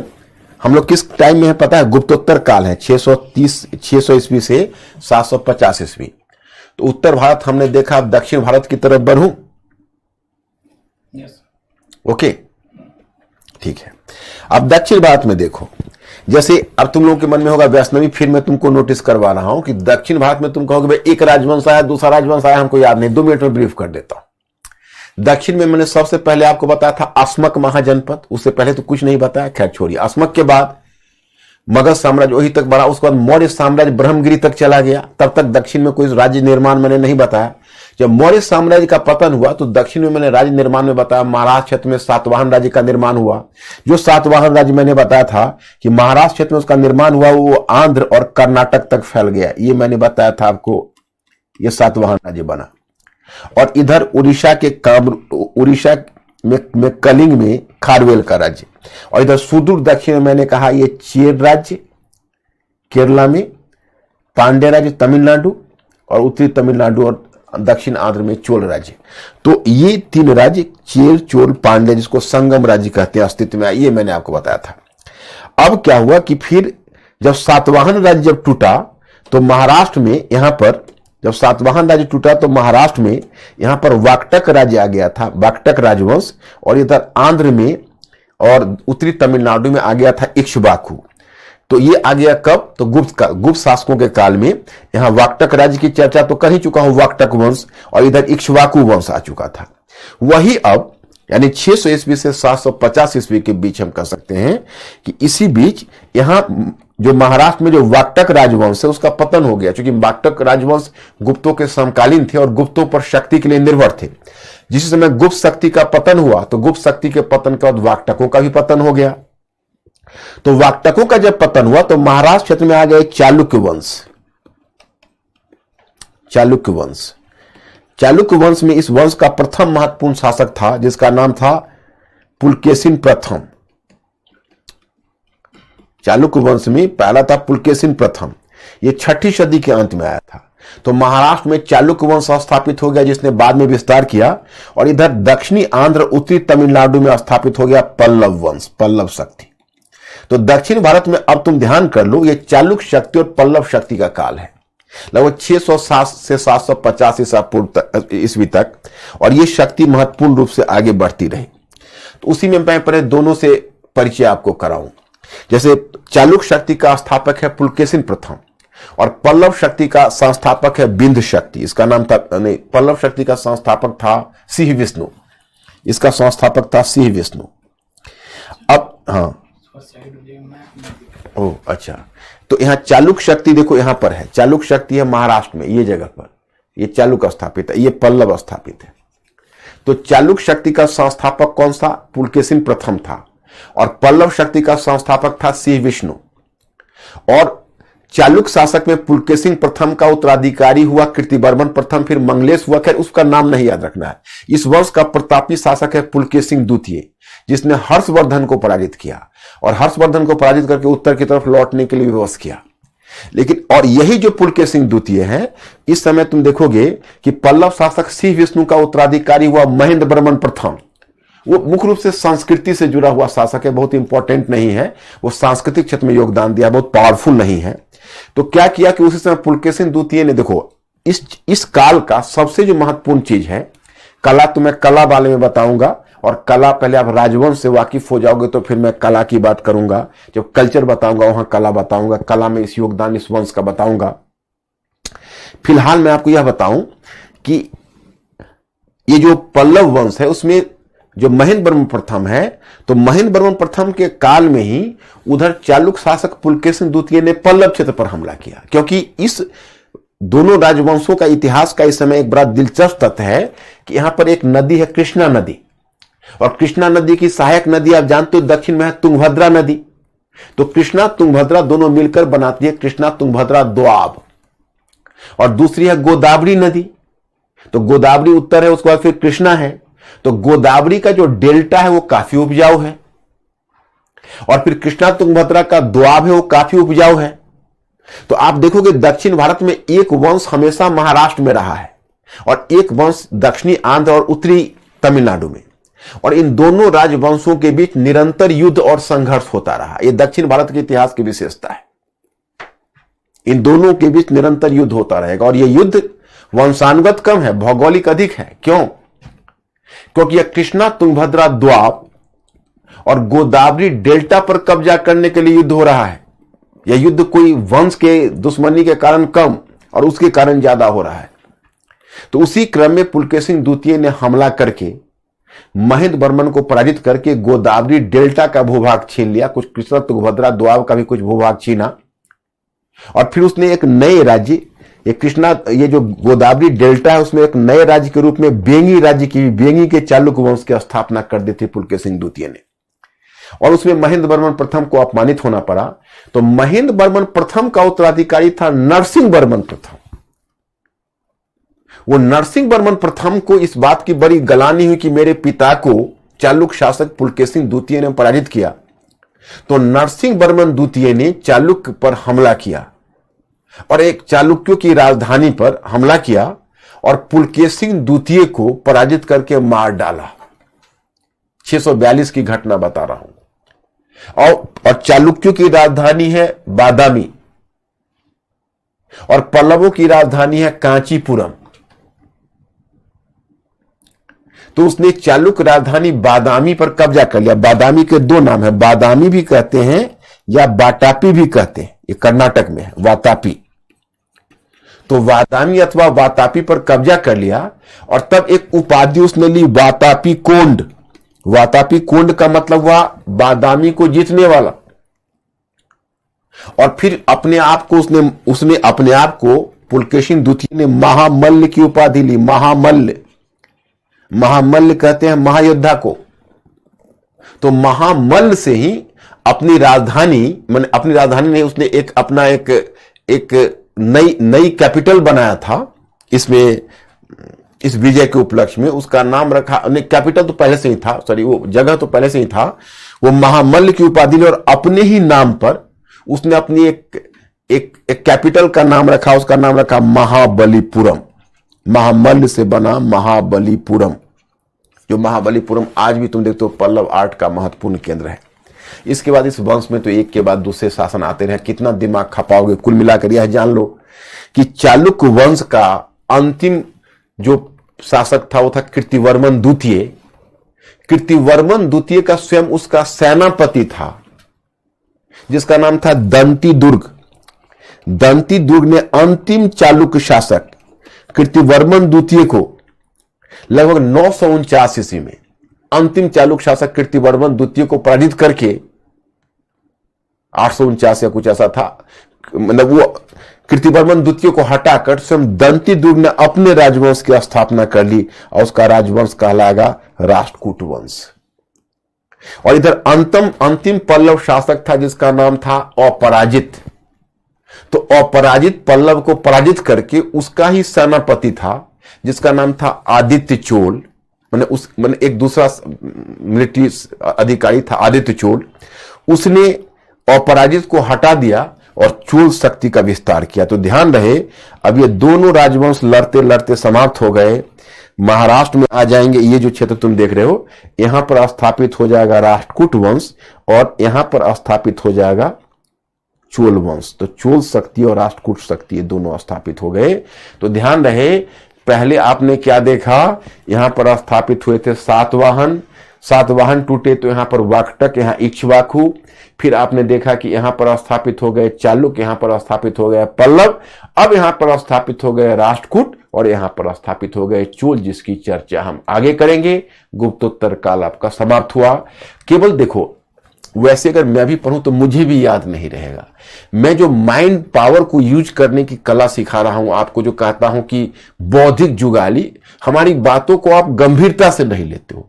आप पढ़ने के बाद थोड़ी देर सोच के लिंक करो, जैसे सोच कॉपी रखो और जैसे हम सोचना शुरू करो। अच्छा, दक्षिण में सातवाहन आए, सातवाहन टूटे तो कौन आए, तो पता चलता है कि सातवाहन टूटे तो महाराष्ट्र में आ गए वाकटक और उत्तरी दक्षिणी आंध्र और उत्तरी तमिलनाडु में आ गए इक्ष्वाकु। तो फिर उसके बाद तुम्हारा आगे रुक जाता है। तुम तुरंत कॉपी मत देखो, पर दिमाग पर जोर दो, अरे उसके बाद कौन आया कौन, जब नहीं आया तो एक बार कॉपी खोल के देख लिया वो आ गया, अब कॉपी बंद करो, फिर शुरू से सोचो। अगली बार वो निकल जाएगा, क्योंकि अगली बार तुम्हारे दिमाग पर इतना जोर पड़ा है कि वो निकल जाएगा। अगली बार फिर आगे जहां रुकेगा वहां पर पहले जोर लगाना, फिर कॉपी खोल के देख लेना। यही तरीका होता है। हम लोग भी इसी तरह से याद किया था। ऐसा थोड़ा होता है कि किसी को आसानी से हो जाता है। मुश्किलें तो आती है, लेकिन फिर मजा भी तो आता है जब हमें याद हो जाता है। तो वहां पर आपने देखा कि यहां पर आए पहले सातवाहन के बाद वाकटक, इधर आए इक्ष्वाकु, और फिर वाकटक गए तो यहां आए चालुक्य, यहां आए पल्लव, यहां फिर जब चालुक गए तो फिर यहां आए राष्ट्रकूट और यहां फिर आ गए चोल। यहीं पर मैं आपको गुप्तोत्तर समाप्त कर रहा हूं। अब इसमें अंतिम आ रहा है पूर्व मध्य काल, जिससे पहले हम उत्तर भारत चलेंगे फिर दक्षिण भारत में आएंगे। और मिस्टर अंकुर बताइए मेरे स्टूडेंट्स ओके हैं?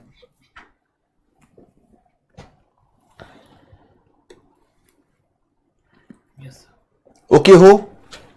घबराए तो नहीं हुए हो ना? ये सब कल तक हमें श्योर करो। कल तुम आगे का मत पढ़ना, हम आगे का फिर आगे देख लेंगे। तुम पीछे वाला श्योर कर दो कि हाँ हम कल तक कर लेंगे, सबको रिवाइज कर लेंगे। बोलो हाँ तो आगे बढ़े। बोल रहे हैं हाँ। एक बार सेट करने की आवश्यकता होती है, एक बार। और मैं तुम इतना ही, तुम्हें हमसे वादा किया था कि हम वैदिक काल से लेकर लॉर्ड डलहौजी तक के काल के को इंटीग्रेट करके दिखाऊंगा आपको। ये आपने वादा किया हुआ है और वादा पर कायम है कि आप पलट गए, फिर अपने पुराने वादे से पलट तो नहीं गए। Have you making any reversal from his old promises, or still you are holding or sticking to your promise? What is the situation? Please clarify your position.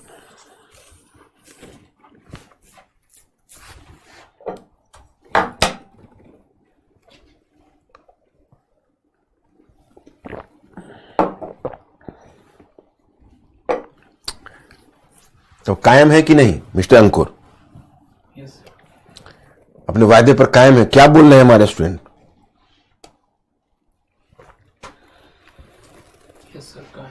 अच्छा चलो वेरी गुड, एकदम मनोबल। देखो आप लोगों का प्रीलिम्स में मैं परफॉर्मेंस देखता हूं, मेंस में भी आ जाएगा धीरे धीरे। राइटिंग थोड़ा सा आप सीख जाओगे। आप लोग अच्छे स्टूडेंट हो और जब मार्केट के स्टैंडर्ड से देखता हूं तो आप लोगों का स्टैंडर्ड हमको बहुत ठीक लगता है। आप लोग केवल घबराओ मत, आपको जो हमने तरीका बताया उस तरीका को फॉलो करो, you will be much comfortable. कोई मुश्किल काम नहीं है। अब देखिए, अब मैं आपको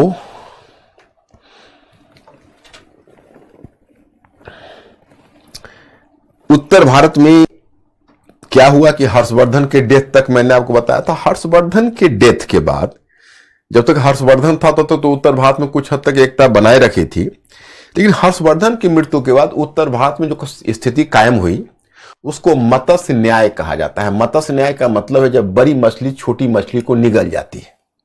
एक तरह से राजनीतिक अव्यवस्था आ गई थी। वो राजनीतिक अव्यवस्था में सुव्यवस्था तब आई जब इधर पूरब में एक पाल शक्ति, पाल वंश की स्थापना हुई। पाल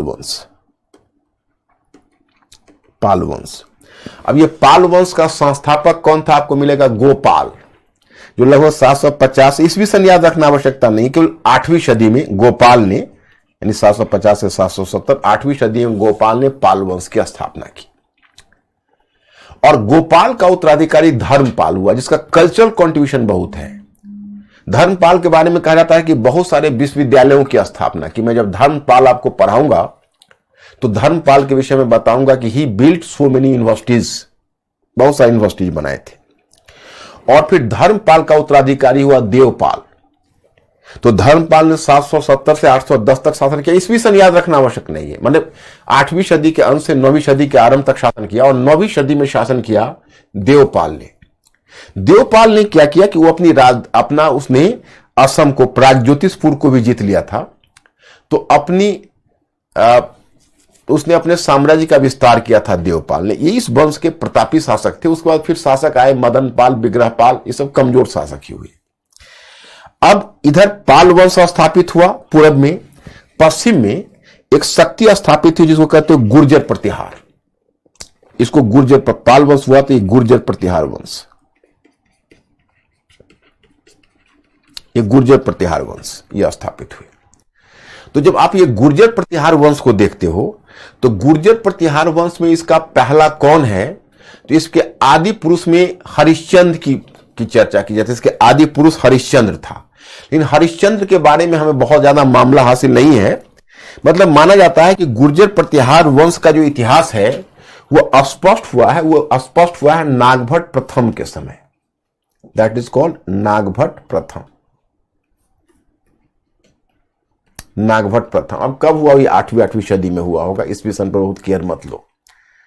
तो नागभट्ट प्रथम है इस वंश का पहला महत्वपूर्ण शासक है, क्योंकि वो दावा करता है को पृथ्वी की रक्षा के लिए नारायण के रूप में अवतरित हुआ। एक्चुअली हुआ क्या कि वही समय है कि मैं आपको मध्यकाल में बताऊंगा कि इस्लाम का आगमन हो चुका था अरब क्षेत्र में, और इस्लाम अरब क्षेत्र से पश्चिम एशिया की तरफ बढ़ रहा था, और इस्लाम भारत हिंदुस्तान पर भी बार बार हमला कर रहा था।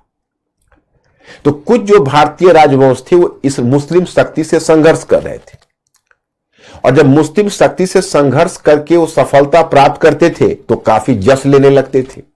जैसे उसी में राष्ट्रकूट जो दंती दुर्ग है, उसने मुस्लिम शक्ति को पराजित किया था, तो उसका मनोबल इतना बढ़ गया कि उसने अपने राजवंश राष्ट्रकूट राजवंश की स्थापना कर दी, जो मैंने बताया। उसी तरह से नागभट्ट प्रथम ने भी मुस्लिम सेना को पराजित किया था, तो इसने अपने वंश के लिए प्रतिष्ठा अर्जित की। तो नागभट्ट प्रथम के बाद इस वंश का महत्वपूर्ण शासक हुआ वत्सराज, और फिर उसके बाद वत्सराज के बाद इस वंश का महत्वपूर्ण शासक एक हुआ नागभट्ट द्वितीय, और नागभट्ट द्वितीय के बाद तो एक कमजोर शासक हुआ जिसका नाम रामभद्र था। उसके बाद जो इसका शासक हुआ, एक बड़ा प्रतापी शासक इस वंश का है, उसका नाम है मिहिर भोज। देखो, इसको मिहिर भोज इसलिए कहा जाता है कि एक भोज का और भी वंश है, उसको कहते हैं, जैसे भोज का एक वंश और भी है जिसको कहते हैं भोज परमार, जो राजपूत वंश का है। तो भोज परमार, तो उससे अलग करने के लिए इसको कहा गया मिहिर भोज, और मिहिर भोज का उत्तराधिकारी हुआ महेंद्रपाल। तो इधर इस तरह से गुर्जर प्रतिहार शक्ति उत्तर भारत में महत्वपूर्ण है, इधर पूरब में पाल शक्ति है। इधर महाराष्ट्र में मैं आपको बता चुका हूं कि दंती दुर्ग ने अपने वंश की स्थापना कर दी। तो दंती दुर्ग का जो वंश है, उस वंश का नाम है राष्ट्रकूट। तो इधर राष्ट्रकूट वंश है। तो दंती दुर्ग का उत्तराधिकारी हुआ जिसका नाम था ध्रुव धारावर्ष, और ध्रुव का उत्तराधिकारी हुआ गोविंद तृतीय। इस सबको नाम याद रखना आवश्यक नहीं है, तो उतना में तो उलझ जाओगे। अब गोविंद तृतीय का अमुक वर्ष मतलब अपना है, फिर इंद्र तृतीय एक वंश का शासक हुआ, कृष्ण तृतीय शासक हुआ। सबसे दिलचस्प चीज यह है कि देखो, ये उत्तर भारत में हर्षवर्धन के समय से जो गंगा यमुना द्वाब क्षेत्र देखते हो, उस गंगा यमुना द्वाब क्षेत्र में कन्नौज एक महत्वपूर्ण क्षेत्र है। कन्नौज हर्षवर्धन के समय से। ये पूरे वाकया का सबसे दिलचस्प तथ्य है कि पाल और प्रतिहार, इन दोनों शक्ति के बीच कन्नौज पर कब्जा करने के लिए संघर्ष शुरू हुआ, और इसमें राष्ट्रकूट शक्ति भी संघर्ष में शामिल हो गई। पाल और प्रतिहारों के बीच कन्नौज पर कब्जा करने के लिए संघर्ष चल रहा था, और उसमें राष्ट्रकूट शक्ति भी शामिल हो गए, तो इसका नाम दिया गया त्रिदलीय संघर्ष। त्रिदलीय संघर्ष, क्योंकि पाल, प्रतिहार और राष्ट्रकूट तीनों शक्तियां, ये मैंने आपको इसमें दिया होगा। प्रतिहार शक्ति, उत्तर पश्चिम पेशावर हिंदुशाही वंश, एक हिंदुशाही वंश पेशावर में था दिल्ली में, तो ये सब तो खैर राजपूत राजवंश है, जो अब उसके बारे में हमने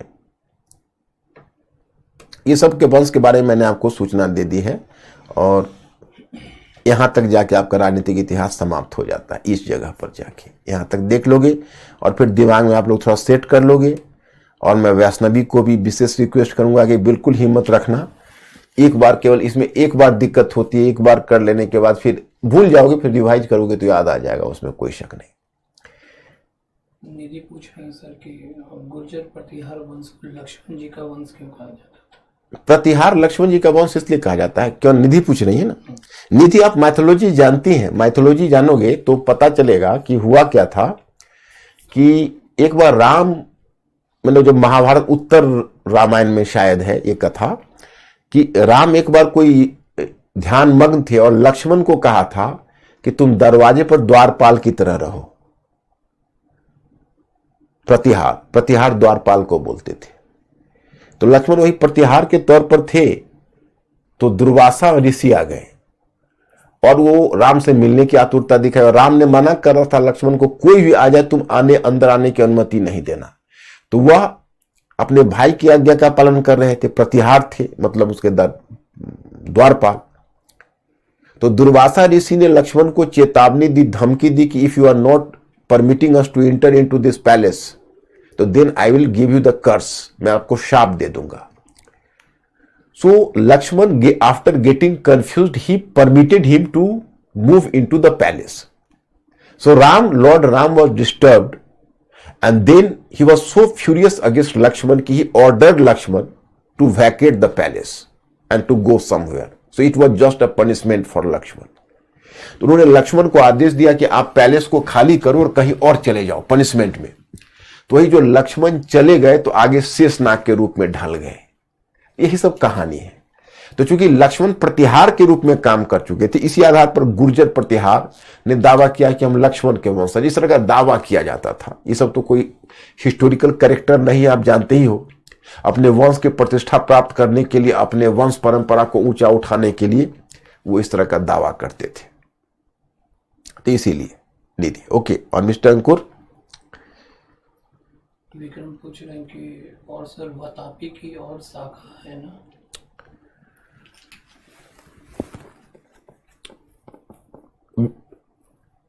कौन पूछ रहे? विक्रम, वातापी की शाखा नहीं, चालुक्यों की शाखा है ना। एक चालुक्यों की शाखा तो मैंने बताया कि बेंगी को जब जीता पुलकेशिन द्वितीय ने, तो वहां पर उसने अपने भाई विष्णुवर्धन को वहां का प्रशासक नियुक्त किया। तो विष्णुवर्धन ने चालुक्यों की बेंगी शाखा की शुरुआत की। बेंगी आंध्र प्रदेश में है। और एक चालुक्य आएंगे जो राष्ट्रकूट वंश का जब पतन होगा, आगे चर्चा करूंगा, तो एक उत्तरवर्ती चालुक्य आएंगे, लेकिन उसकी शाखा, उसकी राजधानी कल्याणी होगी। जैसे पहले वाले चालुक्य उनकी शाखा, उनकी राजधानी बादामी थी, तो ये जो चालुक्य आएंगे उनकी राजधानी कल्याणी होगी। तो दोनों में फर्क होगा। तो और मिस्टर अंकुर मूव करो। तो अब यही त्रिदलीय संघर्ष हुआ। त्रिदलीय संघर्ष में तीनों शक्तियां थक गई। तो गुर्जर प्रतिहार का पतन हो गया। पाल वंश में अंतिम पाल शासक को हटा के सेन राजवंश स्थापित हो गया। विजय सेन ने सेन वंश की स्थापना कर दी। इधर राष्ट्रकूट शक्ति का पतन हो गया। तो राष्ट्रकूट शक्ति के पतन के बाद यहां पर चालुक्य स्थापित हो गए, उत्तरवर्ती चालुक्य स्थापित हो गए। तो इस क्षेत्र में उत्तरवर्ती चालुक्य आ जाएंगे। इधर चोल है, चोल रहेंगे, बल्कि चोल शक्ति बढ़ेगी। इधर चोल है, चोल रहेंगे। और इधर छोटे छोटे राज्य आ जाएंगे जिसमें राजपूत राजवंश का होगा। जैसे यहां पर पेशावर के पास एक जगह होगा उदंडपुर, वहां पर हिंदू शाही वंश स्थापित हो जाएगा। इधर दिल्ली और अजमेर में चौहान वंश स्थापित हो जाएगा।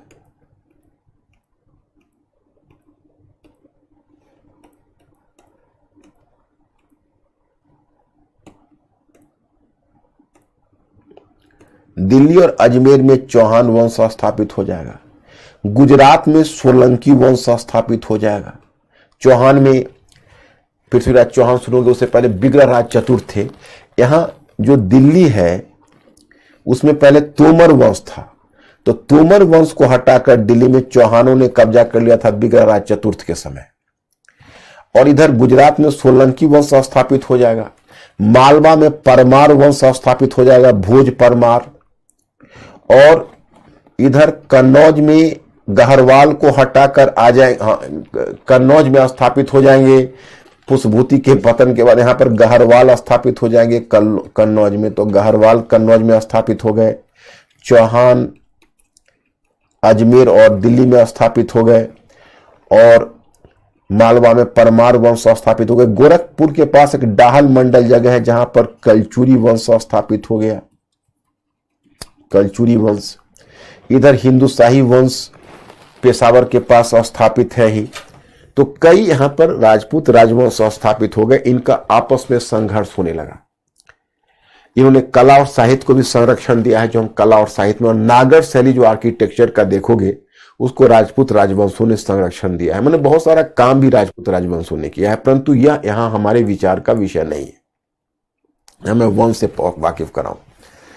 तो वही समय है जो उत्तर पश्चिम से तुर्की आक्रमण शुरू होगा। पहले तो अरब वालों का आक्रमण हुआ, जिसकी चर्चा हम करेंगे आपको मध्यकाल में। फिर तुर्की आक्रमण शुरू होगा। तो महमूद गजनी के आक्रमण को पहले मोर्चे पर रोकेगा हिंदू शाही वंश। और हिंदू शाही वंश का ही शासक होगा जयपाल, आनंदपाल और त्रिलोचन पाल। ये सब लगातार संघर्ष करेंगे, महमूद गजनी से अंत में हार जाएंगे। तो इसकी प्रशंसा करते हुए कलहन एवं अलवरुणी, दो लेखकों ने बड़ी प्रशंसा की है कि हिंदू शाही वंश के शासकों ने उत्तर पश्चिम की सुरक्षा के लिए पानी की तरह रक्त बहा दिया। चौहान वंश में बिग्रहराज चतुर्थ और पृथ्वीराज चौहान। तो पृथ्वीराज चौहान का तो मोहम्मद गोरी से संघर्ष होगा, इसकी चर्चा आगे करेंगे। गहरवाल में जयचंद है जो पृथ्वीराज चौहान के प्रतिद्वंदी हैं। और एक कहानी भी संजोगी तौर पर पृथ्वीराज चौहान के विवाह की होगी, आगे करेंगे। और इधर परमार वंश में भोज परमार एक प्रतापी शासक था जिसने विद्या और बुद्धि के विकास के लिए काफी काम किया था। वो विद्वानों का बहुत बड़ा संरक्षक था। माने एक मिथक है, रियलिटी नहीं है, कि वो प्रत्येक विद्वान को एक श्लोक लिखने के लिए 1 लाख सिक्के देता था। तो कहा जाता है जब भोज परमार का डेथ हुआ था तो किसी विद्वान ने लिखा, अग्रहारा निराधारा निरालंबा सरस्वती। एक बार यूपीपीसीएस में पूछा था कि किस शासक की मृत्यु के बाद किसी कवि या लेखक ने लिखा निरालंबा सरस्वती।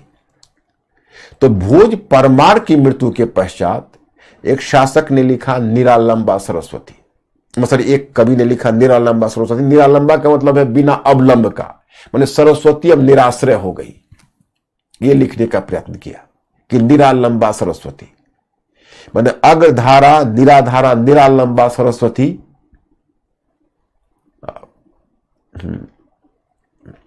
अग्रधारा निराधारा निरालंबा सरस्वती, पंडिता खंडिता सर्वे भोज राजा दिवंगति।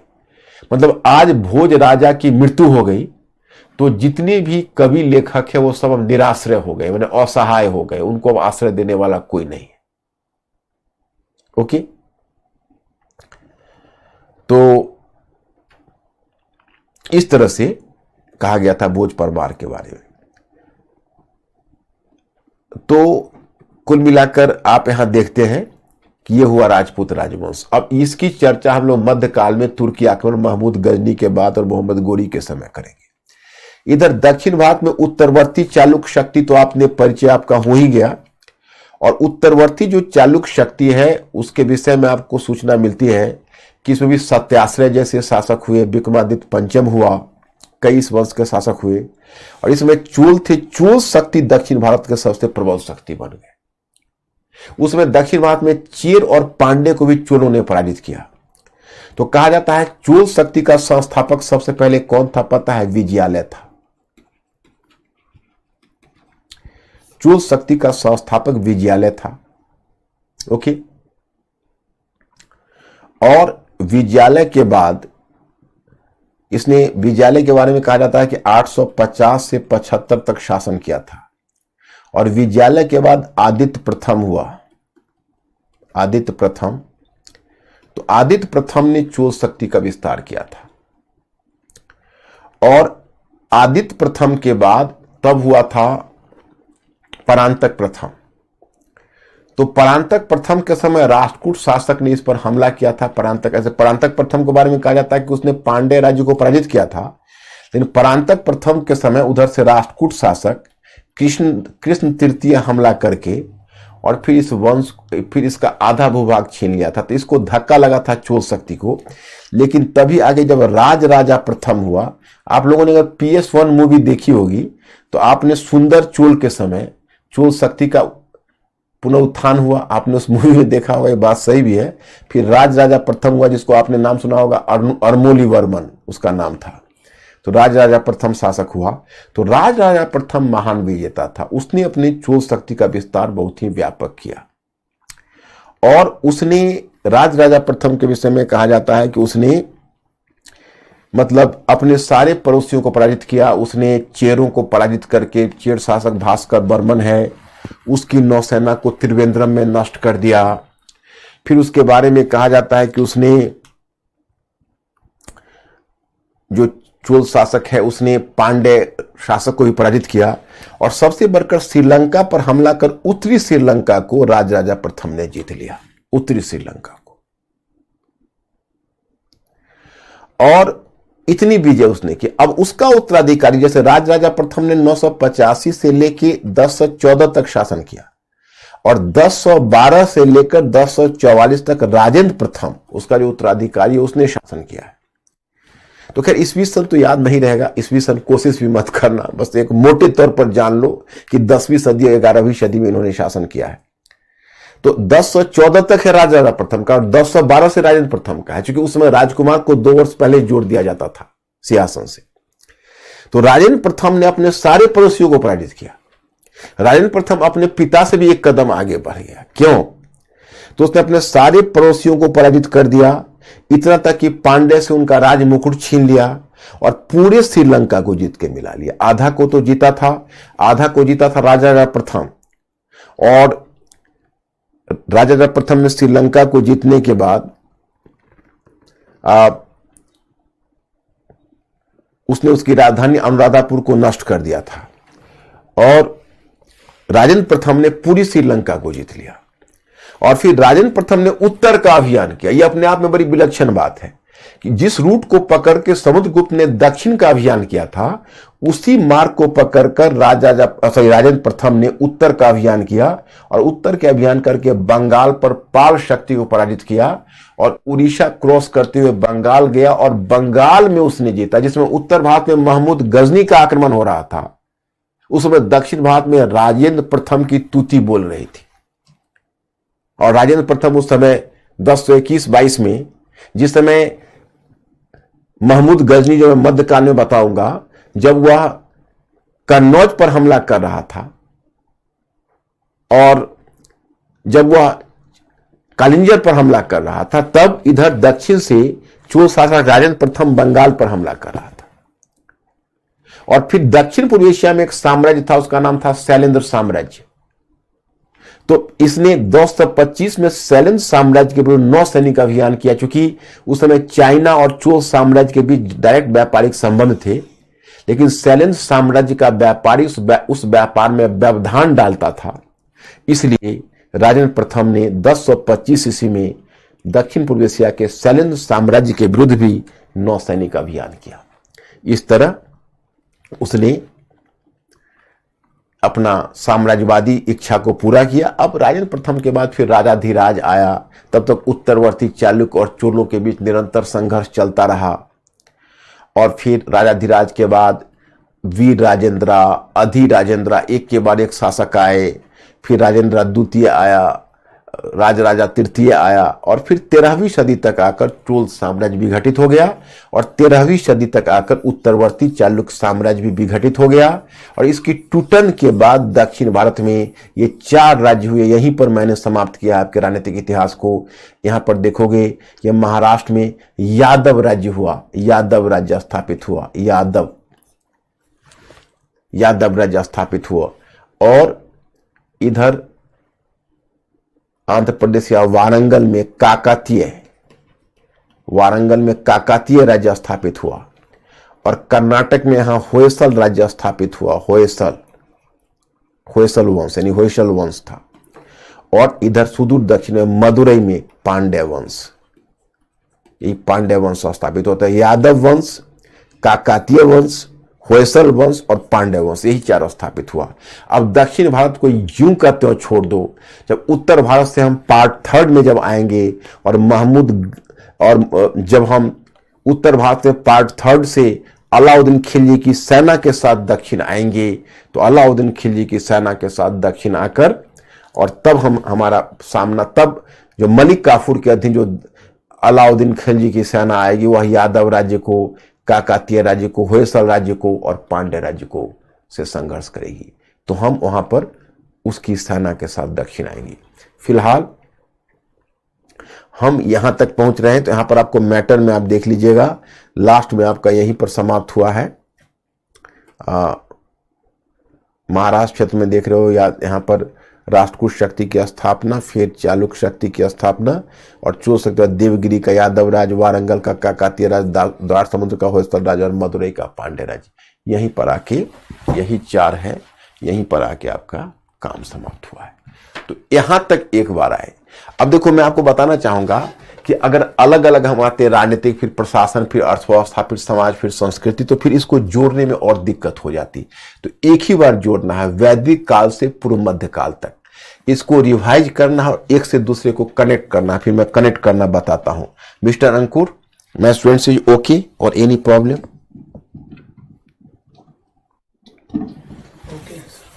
ओके है, ओके। तो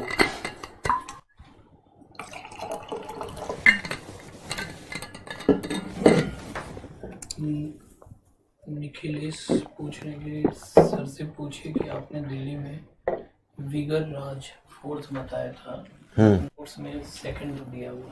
ओहो, बिगड़ रहा द्वितीय, हम नोट्स में हमको लगता है कि मिस प्रिंटिंग हो गई, बिगड़ रहा चतुर्थी रहने देना, और ये सही है, तुमको इतना कम से कम निखिल तुम्हारा ध्यान है उस पर, that is a good thing. अब देखो इसको मैं एक बार रिवाइज करवाता हूं, बहुत आसान है, देखो केवल हिम्मत नहीं हारना है। देखो आपको, जैसे आप उत्तर भारत में कहां से शुरू किया, ऋग्वैदिक काल, ऋग्वैदिक आर्यों का विस्तार पहले रिवाइज करना, मन में सोच लेना, पूर्वी अफगानिस्तान, कश्मीर, पंजाब, हरियाणा, राजस्थान, पश्चिमी उत्तर प्रदेश, ओके, उत्तर वैदिक काल। चलो ट्राइबल्स है, उत्तर वैदिक काल में आप जाओगे, आप ऐसे अंगली पर फिर काउंट कर लेना कि उत्तर वैदिक में गंगा यमुना के द्वाब के उत्तरी भाग में कुरु राज्य, फिर मध्य भाग में पांचाल राज्य, फिर उत्तर वैदिक काल समाप्त होते होते सरयू नदी के किनारे कोशल राज्य, बरनवती नदी के किनारे काशी राज्य, और सदानीरा नदी के किनारे विदेह माधव का राज्य समाप्त हो गया। अब उसको छोड़ना, फिर रिवाइज करना, फिर ठीक है। चलो बुद्ध काल में 16 महाजनपद हुए, अल्फाबेट्स पर उन सबका नाम को काउंट करना और रीजन को अपने दिमाग में कोशिश करना लाने का, हो गया। फिर उसमें मगध साम्राज्य आगे बढ़ेगा, 14 महाजनपद को तो मगध साम्राज्य मिला लेगा, कौन वंश कौन शासक, देखो इसको मिलाया, फिर इसको मिलाया, फिर इसको मिलाया। अगर ऐसा करो तो ऐसा दूसरा कोई बच्चा तुमसे कॉम्पीट कर ही नहीं पाएगा, इतना सिस्टमेटिक किसी को याद होगा ही नहीं। तुम केवल अपने आप में सोचो कि अगर मैं ऐसा कर लूंगा तो मेरा पूरे ग्रुप में या मेरे आसपास में कोई स्टूडेंट हमारे इतना याद नहीं रखेगा। ये उत्साह तुम्हें ऊर्जा देगा याद रखने की, बस ध्यान रहे, एक ऊर्जा की आवश्यकता होती है बस। तो फिर इधर तुम देखोगे बिंबिसार, अजातशत्रु, शिशुनाग और महापद्मनंद। फिर उधर देखोगे, चलो ईरानी साम्राज्य यहां तक पहुंचा, सिकंदर यहां तक पहुंचा, व्यास नदी तक यहां 3 भाग में बांटा चला गया, ओके। अब मौर्य आए तो देखो, अब चंद्रगुप्त मौर्य पहले यहां पर क्षेत्र को मिलाया, फिर इसको मिलाया, फिर इसको मिलाया, फिर इसको मिलाया, फिर बृहद मौर्य साम्राज्य का निर्माण हुआ। फिर आंख बंद करो, फिर उसको रिवाइज करो। अच्छा, मौर्योत्तर में क्या हुआ, 3 तरह के राज्य थे, ये राज्य थे, ये राज्य थे, ये राज्य थे, ये आए, इसके बाद ये आए, इसके बाद ये आए, और इसमें बहुत वहां राजवंश का चक्कर है ही नहीं, बहुत वहां पर शासकों का चक्कर है ही नहीं। चलो शक शासक में रुद्रदमन इंपॉर्टेंट है, कुषाण में कनिष्का इंपॉर्टेंट है, उधर गंडोफर्निस एक है जिसमें संत थॉमस उसके काल में आए, और इसी तरह से इंडो ग्रीक में तुमने देखा डेमेट्रियस यूक्रेटाइड्स है, उसको भी छोड़ के 30 इंडो ग्रीक शासक हुए, सिक्कों के नाम उन्होंने शासकों के नाम पर सिक्के जारी किए। तो ये आपको होता चला जाएगा। फिर आप वहां पर आओगे, फिर गुप्त काल में, चलो चंद्रगुप्त, चलो भाई सबसे पहले चंद्रगुप्त प्रथम है, यहां से शुरू हुआ, फिर समुद्रगुप्त, फिर चंद्रगुप्त विक्रमादित्य हुआ, फिर कुमारगुप्त प्रथम हुआ, स्कंदगुप्त हुआ, वहां पर आके उसके बाद तो फिर विघटन ही हो गया। तो फिर दक्षिण में आए तो वहां वाक्टक वंश देखा, तो वाक्टक वंश में कोई शासक वासक का ज्यादा चक्कर है ही नहीं। फिर वहां से आप आए तो फिर चलो यहाँ हर्षवर्धन है, तो हर्षवर्धन में कोई आपको ये जीता उसके बाद वो जीता वो करना नहीं है, शशांक याद रखना है, केवल माधव गुप्त मित्र था, शशांक शत्रु था, पुलकेशिन द्वितीय शत्रु था, उसे प्रतिद्वंदता में हार गया। बस चलो दक्षिण भारत में आए तो चालुक्य वंश हुआ, ये पल्लव, पहले वाक्टक वंश का विघटन हुआ तो चालुक्य वंश इधर आए, इधर पल्लव वंश आए, जहां पर इक्ष्वाकु थे वहां पल्लव आए। तो चालुक्य में ये इंपॉर्टेंट शासक है, और पल्लव में देखिए ये है, तो इसने नरसिंह वर्मन ने पराजित किया, तो वातापी उसकी राजधानी थी, तो वातापी कोंड महामल्ल की उपाधि ले महाबलीपुरम बना। ये चालुक्य में पुलकेशिन द्वितीय है, और पुलकेशिन द्वितीय के बाद तो कोई भी इंपॉर्टेंट शासक का है भी तो है तो और कई, लेकिन आपको उसमें उलझना नहीं। फिर आप आ गए तो उधर राष्ट्रकूट आ गए, और उधर चालुक्य में इधर चोल आ गए। उधर उत्तर भारत में तुमने देखा हर्षवर्धन के बाद फिर इधर पाल आ गए, उधर प्रतिहार आ गए, उसमें 1-2 शासक का नाम आपको ध्यान रखना है। और फिर त्रिदलीय संघर्ष हुआ, फिर तीनों शक्ति का पतन हुआ, तो प्रतिहार और पाल टूटे तो राजपूत राज्य आ गए, उनका लोकेशन आप देख ही रहे हो। और फिर इधर दक्षिण भारत में राष्ट्रकूट रहे तो पावरफुल रहे, कुछ इंपॉर्टेंट किंग रहे, और राष्ट्रकूट के बाद फिर उधर उत्तरवर्ती चालुक्य आ गए, इधर चोल चल ही रहे, फिर चोल के अधीन, और चोल के बाद फिर वही यादव काकतीय।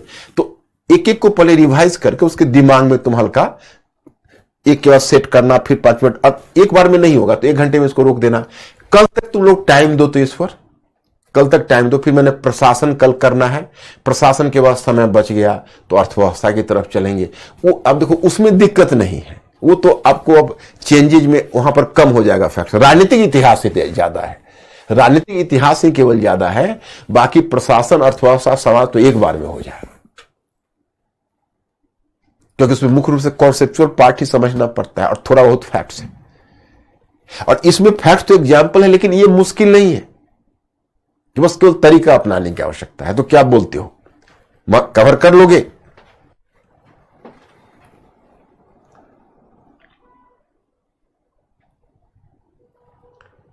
कवर कर लेंगे आप लोग? क्या उम्मीद करूं?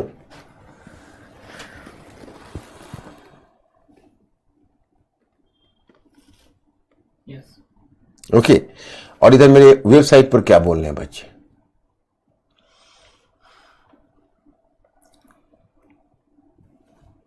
इन लोगों से पहले ओके करवाओ, फिर मैं छोड़ूंगा। सबका रिवाइज करके आएंगे। विक्रम कह रहे हैं कि चंदेल वंश नहीं बताया। अच्छा, हाँ, चंदेल बीच में छूट गया मध्य भारत में, राइट। देखो, चंदेल वंश जो यहां पर मैं जो चर्चा कर रहा था, तो ये जो देखो आगे, ये मध्य भारत में देखते हो ना, ये मध्य भारत में, हाँ, ये मध्य भारत में यहां पर है कालिंजर, खजुराहो और महोबा। तो कालिंजर ये बड़ा इंपॉर्टेंट वंश है, चंदेल वंश की स्थापना। इसमें महत्वपूर्ण शासक गंड, धंग और विद्याधर। बल्कि राजपूत राज्यों का जो गठबंधन बना था महमूद गजनी से लड़ने के लिए, तो उसका नेतृत्व विद्याधर ही कर रहा था, सॉरी, गंड, धंग और विद्याधर कर रहा था। विद्याधर के विषय में कहा जाता है कि जब महमूद गजनी ने हमला किया था कन्नौज पर, तो वहां का गहरवाल शासक था, उसका नाम था प्रतिहार शासक था। उसमें पहले प्रतिहार था, वहां पर प्रतिहार वंश का एक शासक था, राजपाल प्रतिहार नाम था, तो राजधानी छोड़कर भाग गया। तो इस पर विद्याधर को इतनी गलानी हुई कि विद्याधर ने कन्नौज पर हमला करके राजपाल प्रतिहार को पराजित करके मार डाला। और जब ये बात महमूद गजनी को सूचना मिली, तो महमूद गजनी ने फिर तैयारी करके आया और उसने स्वयं कालिंजर और खजुराहो पर हमला कर दिया। तो कहते हैं क्रिटिक की विद्याधर भी राजधानी छोड़ के भाग गया। अब व्हाट इज द ट्रूथ? इतिहास में उसमें सब अपने अपने चारण और भाटों से सारे राजवंश लिखवा रहे हैं, और उसमें सच्चाई क्या है? एक दूसरे से प्रतिस्पर्धा है, तो एक दूसरे से बढ़ चढ़ कर अपने को दिखा रहे हैं, तो सोर्सेस में थोड़ा सा कंफ्यूजन भी आ जाता है। तो यही चीज होती है। अब मिस्टर अंकुर क्या बोलते हो?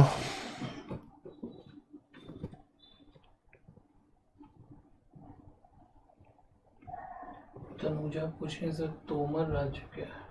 तोमर वंश का नाम है। तोमर जो अब दिल्ली जो नाम सुनते हो, दिल्ली, वो तोमर वंश के समय से ही प्रचलित हुआ दिल्ली। इसलिए तुम देखते हो कि आजकल जो हमारे होम मिनिस्टर हैं अमित शाह, वह आनंग पाल की बड़ी तारीफ करते हैं। मैंने सोचते हैं कि मैंने बेसिकली थोड़ा सा तो वो चाहते हैं कि भाई ये जो मुस्लिम राजवंश है, उससे पहले हिंदू शासक में आनंग पाल हुए, तो आनंद पाल की वो बड़ी तारीफ करते हैं। तो आनंग पाल के समय ही जो दिल्ली जो नाम पड़ा, उसका भी एक बड़ा अजीब व गरीब कहानी है, जो उपिंदर सिंह भी अपनी रचना में लिखती हैं। हुआ ऐसा कि जो पिलर जो आप देख रहे हो चंद्रगुप्त विक्रमादित्य द्वारा पिलर जो दिल्ली में लगा हुआ है, तो उसके बारे में मिथक ये था कि शेषनाग के सिर पर गड़ा हुआ है। तो इसमें जो तोमर वंश के आनंद पाल था, तो उनको जिज्ञासा हुई कि जरा इसको खुदवाऊं कि भाई कहां तक ये अंदर है। तो अपने फावड़ा चलाने के लिए कहा कि भाई इसको खोदो। तो जब खोदना शुरू किया, तो खोदने में वो फावड़ा अंदर धंसता गया, तो अचानक से फावड़ा में खून लग गया। तो चूंकि इस तरह का मिथक था कि शेषनाग के माथे पर वो है, तो लगा कि अरे फावड़ा कहीं शेषनाग को तो नहीं लग गया। तो डर गए खोदने वाले, उन्होंने कहा कि नहीं नहीं, इसको खोदना बंद करो, इसको फिर ढक दो। तो मिट्टी से जो दोबारा उसको ढका गया, तो उसके बाद वो पूरा टाइट नहीं हो सका, हल्का हल्का ढीली रह गया। ढीली मतलब वो हिलने लगा, तो ढिल्ली नाम पड़ा, ढिल्ली रह गई, और ढिल्ली से नाम पड़ा दिल्ली, और दिल्ली या दिल्ली का, यही से दिल्ली का नाम पड़ा था, ढिल्ली अथवा दिल्ली। तो यही मिथक है। तो आज के लिए काफी हो गया आप लोगों का, मैं यही आज अवकाश देता हूं, और उम्मीद करता हूं कि कल आप लोग थोड़ा सा बौद्धिक जुगाली करके आना। कल मैं कुछ क्वेश्चन लाऊंगा प्रीलिम्स का, क्योंकि प्योरली प्रीलिम्स का होगा, मेंस का काम है नहीं, मेंस का कल्चर पढ़ाएंगे, फिर काम करवाएंगे। तो आज यहां पर रुकते हैं, ठीक है? Okay, thank you very much, I will see you, good night.